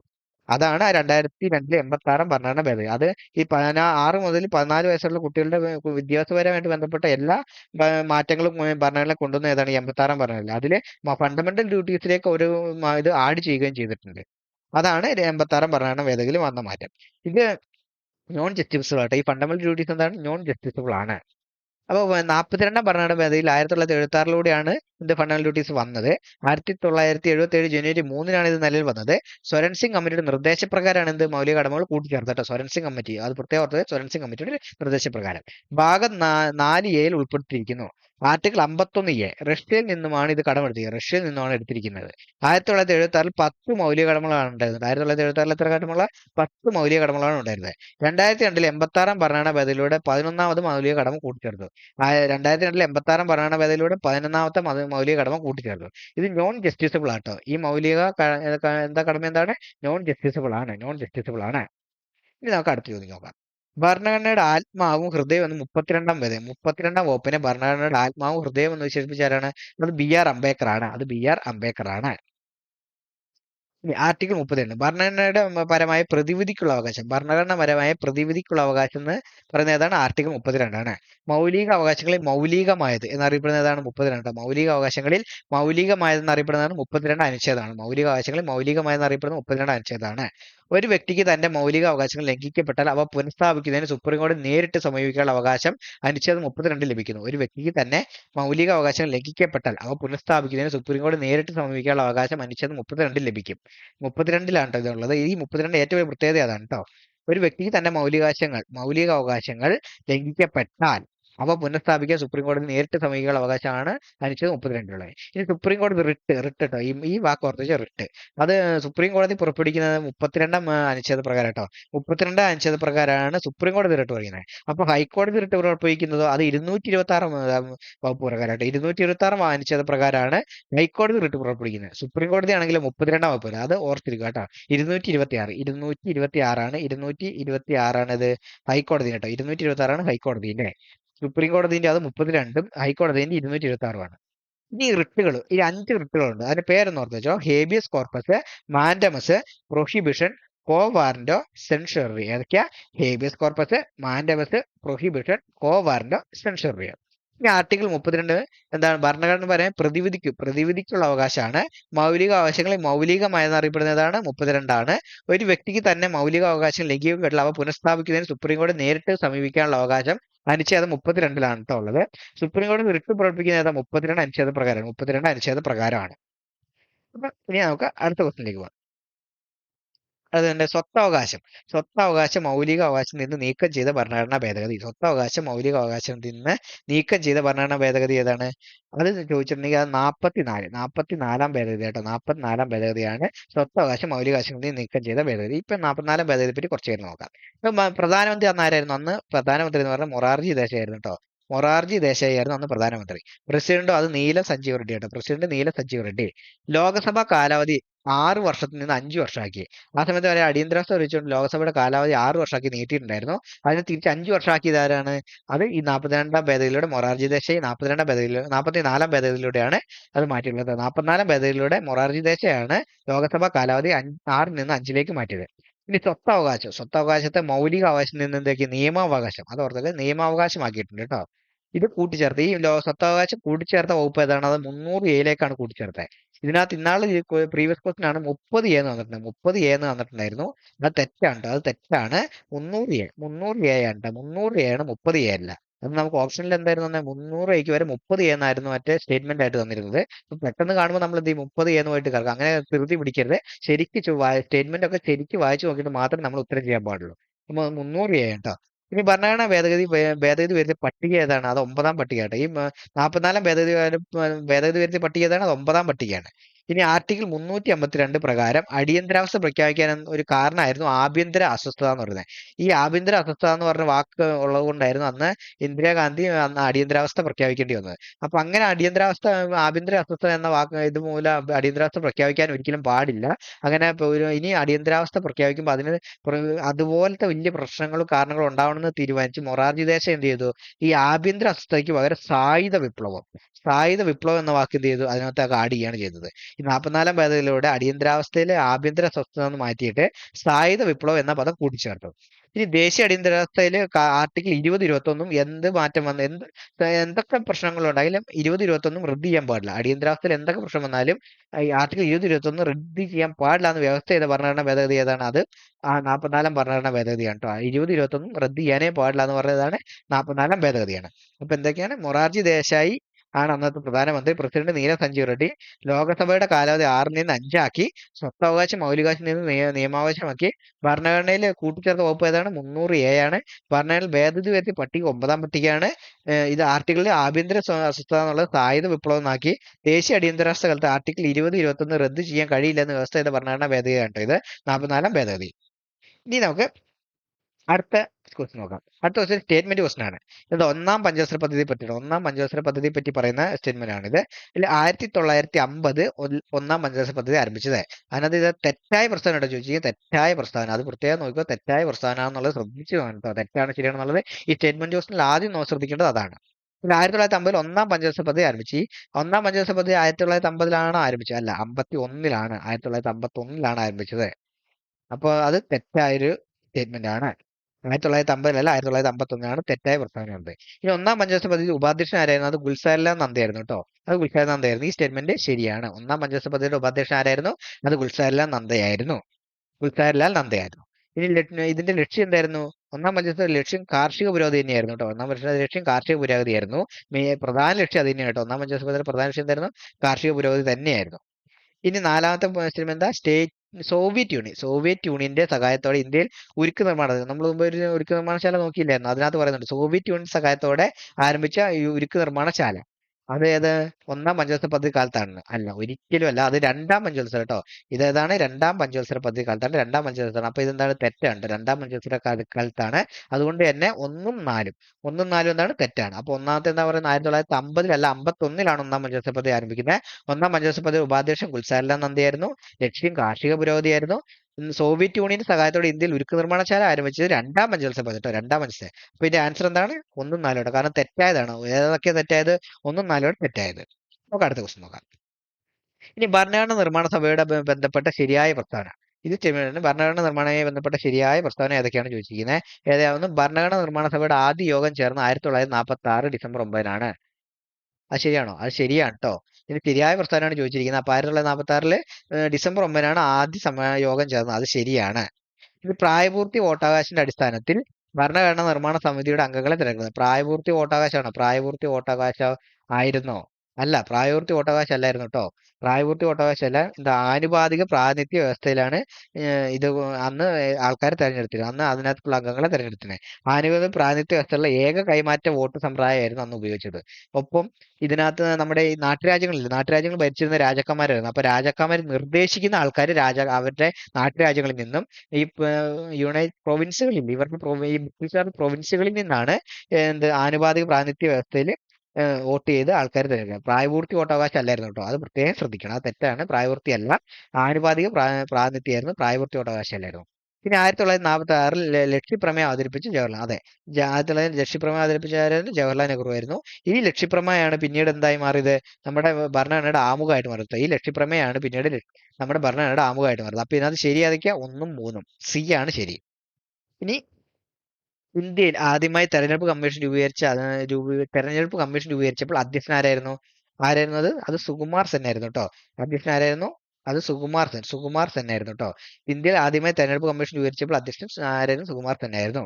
ഇപ്പൊ തെരഞ്ഞെടുപ്പ് കമ്മീഷനെ പറ്റി കുറച്ച് നോക്കാം. ഇന്ത്യൻ തെരഞ്ഞെടുപ്പ് കമ്മീഷൻ 1950 ജനുവരി 25-നാണ് സ്ഥാപിതമായത്. 1950 ജനുവരി 25-ന്. ആർട്ടിക്കിൾ ഏതാ? ഇതിനൊക്കെ തെരഞ്ഞെടുപ്പ് കമ്മീഷനെ പറ്റി പറയുന്ന ആർട്ടിക്കിൾ 324-ആണ്. 324. ഒരു മുഖ്യ തെരഞ്ഞെടുപ്പ് കമ്മീഷണറും രണ്ട് കമ്മീഷണർമാരും അടങ്ങുന്നതാണ് ഇന്ത്യൻ തെരഞ്ഞെടുപ്പ് കമ്മീഷൻ. ഒരു മുഖ്യ തെരഞ്ഞെടുപ്പ് കമ്മീഷണറും 2 കമ്മീഷണർമാരും ചേരുന്നതാണ് ഇന്ത്യൻ തെരഞ്ഞെടുപ്പ് കമ്മീഷൻ എന്നറിയപ്പെടുന്നത്. നിയമിക്കുന്ന ആരാണ്? അത് രാഷ്ട്രപതിയാണ് നിയമിക്കുന്നത്. രാഷ്ട്രപതിയാണ് നിയമിക്കുന്നത്. പക്ഷെ രാഷ്ട്രപതിയാണ് നിയമിക്കുന്നെങ്കിലും ഇവരെ സെലക്ട് ചെയ്യുന്നത്, ഇതിന്റെ നാമനിർദ്ദേശം ചെയ്യുന്ന ആരാണ്? അതിനൊരു കമ്മിറ്റി ഉണ്ട്. പ്രധാനമന്ത്രി, ലോകസഭാ പ്രതിപക്ഷ നേതാവും ചീഫ് ജസ്റ്റിസും ചേർന്നിട്ടുള്ള ഒരു സെലക്ഷൻ കമ്മിറ്റിയാണ് ആരെ സെലക്ട് ചെയ്യുന്നത്? ഈ പേര് നാമനിർദ്ദേശം ചെയ്യുന്നത്. ആ നിർദ്ദേശിച്ച വ്യക്തി നിയമിക്കുന്ന ആരാണ്? അതാണ് രാഷ്ട്രപതി കേട്ടോ. നിയമിക്കുന്ന രാഷ്ട്രപതി, അത് സെലക്ട് ചെയ്യുന്ന സെലക്ഷൻ കമ്മിറ്റിയുള്ള പ്രധാനമന്ത്രി, പിന്നെ ചീഫ് ജസ്റ്റിസും ലോകസഭാ പ്രതിപക്ഷ നേതാവാണ്. ഇനി കാലാവധി, ഇവരുടെ കാലാവധി എന്ന് പറഞ്ഞാൽ 6 വർഷം അല്ലെങ്കിൽ 65 വയസ്സാണ്. 6 വർഷം അല്ലെങ്കിൽ 65 വയസ്സാണ് ഇവരുടെ കാലാവധി. ആദ്യ മുഖ്യ തെരഞ്ഞെടുപ്പ് കമ്മീഷണർ ആരായിരുന്നു? അത് സുകുമാർ സെൻ ആട്ടോ. ആദ്യ മുഖ്യ തെരഞ്ഞെടുപ്പ് കമ്മീഷണർ ആരാണ്? അത് സുകുമാർ സെൻ ആയിരുന്നു. ഈ മുഖ്യ തെരഞ്ഞെടുപ്പ് കമ്മീഷണറായ ഏക വനിത ആരാണ്? ഏക വനിത വെച്ചിട്ടുണ്ടെങ്കിൽ അത് VS രമാദേവിയാണ്. VS രമാദേവിയാണ് മുഖ്യ തെരഞ്ഞെടുപ്പ് കമ്മീഷണറായ ഏക വനിത എന്നറിയപ്പെടുന്നത്. ഇനി നിലവിലെ മുഖ്യ തെരഞ്ഞെടുപ്പ് കമ്മീഷണർ ആരാണ്? അത് ഗ്യാനേഷ് കുമാർ കേട്ടോ. ഗ്യാനേഷ് കുമാറാണ് നിലവിലെ മുഖ്യ തെരഞ്ഞെടുപ്പ് കമ്മീഷണർ ആരാണ്? ഗ്യാനേഷ് കുമാർ. അപ്പൊ ഇന്ത്യൻ തെരഞ്ഞെടുപ്പ് കമ്മീഷൻ വന്ന 1950 ജനുവരി 25-ന് ആർട്ടിക്കിൾ 324-ലാണ് പറഞ്ഞത്. ഒരു മുഖ്യ തെരഞ്ഞെടുപ്പ് കമ്മീഷനും 2 കമ്മീഷണർമാരും അടങ്ങുന്നതാണ് ഇന്ത്യൻ തെരഞ്ഞെടുപ്പ് കമ്മീഷൻ. നിയമിക്കുന്ന രാഷ്ട്രപതിയാണ്. സെലക്ഷൻ കമ്മിറ്റി ആരൊക്കെയാണ്? പ്രധാനമന്ത്രി, ലോകസഭാ പ്രതിപക്ഷ നേതാവ്, ചീഫ് ജസ്റ്റിസ്. കാലാവധി 6 വർഷം 65 വയസ്സ്. ആദ്യ മുഖ്യ തെരഞ്ഞെടുപ്പ് കമ്മീഷണർ സുകുമാർ സെന്. മുഖ്യ തെരഞ്ഞെടുപ്പ് കമ്മീഷണർ ഏക വനിത VS രമാദേവി. നിലവിലെ മുഖ്യ തെരഞ്ഞെടുപ്പ് കമ്മീഷണർ ഗ്യാനേഷ് കുമാർ. നമുക്ക് അടുത്ത ചോദ്യം നോക്കാം. രാജ്യസഭാ അംഗങ്ങളെ തെരഞ്ഞെടുക്കുന്ന ആരാണ്? രാജ്യസഭാ അംഗങ്ങളെ തെരഞ്ഞെടുക്കുന്ന സംസ്ഥാന നിയമസഭാ അംഗങ്ങളാണ്. സംസ്ഥാന നിയമസഭയിലെ അംഗങ്ങൾ നമ്മൾ മുമ്പ് പറഞ്ഞില്ലായിരുന്നു. രാജ്യസഭ പറഞ്ഞപ്പോൾ ഞാൻ പറഞ്ഞില്ലായിരുന്നു, സംസ്ഥാന നിയമസഭാ അംഗങ്ങളാണ് അവരേക്ക് തെരഞ്ഞെടുക്കുന്നത്. അതുകൊണ്ട് അത് ജനങ്ങളുടെ സഭയല്ല, അത് സംസ്ഥാനങ്ങളുടെ സഭയാണെന്ന് അറിയപ്പെടുന്നതെന്ന് അത് പറഞ്ഞില്ലായിരുന്നു. അപ്പം ഇതാണ് അതിന്റെ ഉത്തരം കേട്ടോ. ഇനി നമുക്ക് അടുത്ത ക്വസ്റ്റ്യൻ നോക്കാം. ഭരണഘടനയിലെ ഏത് അനുച്ഛേദം അനുസരിച്ചാണ് ഇന്ത്യൻ പ്രസിഡന്റ് ധനകാര്യ കമ്മീഷൻ നിയമിക്കുന്നത്? ഏത് അനുച്ഛേദം അനുസരിച്ചാണ്? അത് സി ആട്ടോ. സി. ആർട്ടിക്കിൾ 280 അനുസരിച്ചാണ് കേട്ടോ. 280 അനുസരിച്ചാണ് ഭരണഘടനയിലെ 280-ാം അനുച്ഛേദ പ്രകാരമാണ് ധനകാര്യ കമ്മീഷൻ പ്രസിഡന്റ് നിയമിക്കുന്നത്. അപ്പൊ ധനകാര്യ കമ്മീഷന്റെ ആർട്ടിക്കിൾ ഏതാണ്? 280. ആർട്ടിക്കിൾ 281 എന്താ പറയുന്നത്? അത് ധനകാര്യ കമ്മീഷൻ ശുപാർശകളെ പറ്റി പറയുന്നതാണ് 281. അതൊരു അർദ്ധ ജുഡീഷ്യൽ ബോഡിയാണ്. ധനകാര്യ കമ്മീഷൻ എന്താണ്? ഒരു അർദ്ധ ജുഡീഷ്യൽ ബോഡിയാണ്. ഈ ധനകാര്യ കമ്മീഷന്റെ കാലാവധി എത്ര വർഷം? 5 വർഷമാണ് കേട്ടോ. കാലാവധി വരുന്നത് 5 വർഷമാണ്. കമ്മീഷൻ അംഗങ്ങൾ എത്ര പേര്? 4 പേരും ഒരു ധനകാര്യ കമ്മീഷണറും അടക്കം 5 പേരാണ്. കമ്മീഷണറും അംഗങ്ങളും അടക്കം 5 പേരാണ് മൊത്തം ഉള്ളത്. ഇവർ പുനർനിയമത്തിന് യോഗ്യരാണ്. ഇവര് പിന്നെയും നിയമിക്കാനായിട്ട് അർഹരാണ്. ഇവരെ നിയമിക്കുന്നവരാണ്. അത് പ്രസിഡന്റ് ആണ് നിയമിക്കുന്നത്. ഇവരെ നിയമിക്കുന്ന പ്രസിഡന്റ് ആണ് ഇവരെ നിയമിക്കുന്നത്. ഇനി 16ാമത് ധനകാര്യ കമ്മീഷൻ ആരാണ്? അത് അരവിന്ദ് പനഗരിയാണ് ട്ടോ. 16ാമത് ധനകാര്യ കമ്മീഷൻ ആരാണ്? അത് അരവിന്ദ് പനഗരിയ. അരവിന്ദ് പനഗരിയാണ് ട്ടോ 16ാമത് ധനകാര്യ കമ്മീഷൻ. ഇനി ധനകാര്യ കമ്മീഷൻ എന്താണ്? 280 പറയുന്നത്. 81 എന്താണ്? ശുപാർശയെ പറ്റി പറയുന്നു. ഇതൊരു അർദ്ധ ജുഡീഷ്യൽ ബോഡിയാണ്. കാലാവധി 5 വർഷമാണ്. കമ്മീഷനിലെ അംഗങ്ങൾ 4 പ്ലസ് 1 5 പേരാണ്. 5 പേര്, 5 പേരാണ് മൊത്തം. ഇനിയിപ്പോ നിയമത്തിൽ യോഗ്യരാണോ? ഇവർ പുനർനിയമനത്തിന് യോഗ്യരാണ്. നിയമിക്കുന്നത് പ്രസിഡന്റാണ്. 16ാമത് ധനകാര്യ കമ്മീഷൻ ആരാണ്? അരവിന്ദ് പനഗരിയാണ് ട്ടോ. അരവിന്ദ് പനഗരിയ. അടുത്ത ക്വസ്റ്റ്യൻ. താഴെ പറയുന്ന തെറ്റായ പ്രസ്താവന ഏതാണ്? തെറ്റായ പ്രസ്താവന ഏതാണ്? അതാണ് നോക്കേണ്ടത്. താഴെ പറയുന്ന തെറ്റായ പ്രസ്താവന. അപ്പൊ നമുക്ക് ഓരോ പ്രസ്താവന നമുക്ക് വായിച്ചു നോക്കാം. നിലവില് നിർദ്ദേശ തത്വങ്ങൾ ഭരണഘടനയുടെ ഭാഗം 4 ഉൾപ്പെട്ടിരിക്കുന്നു. അത് ഭാഗം 4ലാണോ ഉൾപ്പെട്ടിരിക്കുന്നത്? അതെ, ഭാഗം 4ലാണ് ഉൾപ്പെട്ടിരിക്കുന്നത്. ഒരു ക്ഷേമരാഷ്ട്രത്തെ ലക്ഷ്യം വയ്ക്കുന്നു. ഈ ക്ഷേമരാഷ്ട്രം എന്നുണ്ടോ? ഈ ക്ഷേമരാഷ്ട്രം കണ്ടിട്ടുണ്ടെങ്കിൽ അതെന്തുമായി ബന്ധപ്പെട്ടാണ്? അത് നിർദ്ദേശ തത്വം കേട്ടോ. എപ്പോഴും ഈ ക്ഷേമരാഷ്ട്രം എന്താണ്? നിർദ്ദേശ തത്വമായിട്ട് ഭയങ്കര ബന്ധം. ഈ ക്ഷേമരാഷ്ട്രം എന്ന് അത് മിക്കപ്പോഴും നിർദ്ദേശ തത്വങ്ങളുമായി ബന്ധപ്പെട്ട കാര്യമാണ് പറയുന്നത്. ഈ ക്ഷേമരാഷ്ട്രം എന്നുള്ള വാക്ക് തന്നെ നിർദ്ദേശ തത്വമായിട്ട് ബന്ധപ്പെട്ട് കിടക്കുന്നത് കേട്ടോ. അപ്പൊ അതും ശരിയായിട്ടുള്ള ഇതാണ്. ഇനി ഐറിഷ് ഭരണഘടനയിൽ നിന്ന് ഉൾക്കൊണ്ടതാണ്. ഐറിഷ് ഭരണഘടനയിൽ നിന്നാണ് ഇതെന്ത് കടമെടുത്തിരിക്കുന്നത്. അത് ശരിയാണ് ട്ടോ. ഐറിഷ് ഭരണഘടനയിൽ നിന്നാണ് ഇത് കടമെടുത്തിരിക്കുന്നത്. ഇനി നിർദ്ദേശ തത്വങ്ങൾ ലംഘിക്കപ്പെട്ടാൽ കോടതി മുഖേന നേടിയെടുക്കാൻ കഴിയും. ഒരിക്കലും കോടതി മുഖേന നേടിയെടുക്കാൻ കഴിയില്ല. കോടതി മുഖേന നേടിയെടുക്കാൻ കഴിയില്ല കേട്ടോ. ഈ ചോദ്യം തെറ്റാണ്. ഈ സ്റ്റേറ്റ്മെന്റ് തെറ്റാണ്. നിർദ്ദേശ തത്വങ്ങൾ ലംഘിക്കപ്പെട്ടാൽ കോടതി മുഖേന നേടിയെടുക്കാൻ കഴിയില്ല. അപ്പൊ ഏതാണ് തെറ്റായ? ഇവിടെ തെറ്റായതാണ് ചോദിച്ചിരിക്കുന്നത്. അപ്പൊ ഏതാണ്? അത് 4ആണ് ട്ടോ. 4ആണ് തെറ്റായെന്ന് പറയുന്നത്. അപ്പം ഇതോടെ ഈ ക്ലാസ് കഴിഞ്ഞിരിക്കുകയാണ്. അപ്പം മറ്റൊരു ക്ലാസ്സുമായിട്ട് വേറെ ദിവസം കാണാം.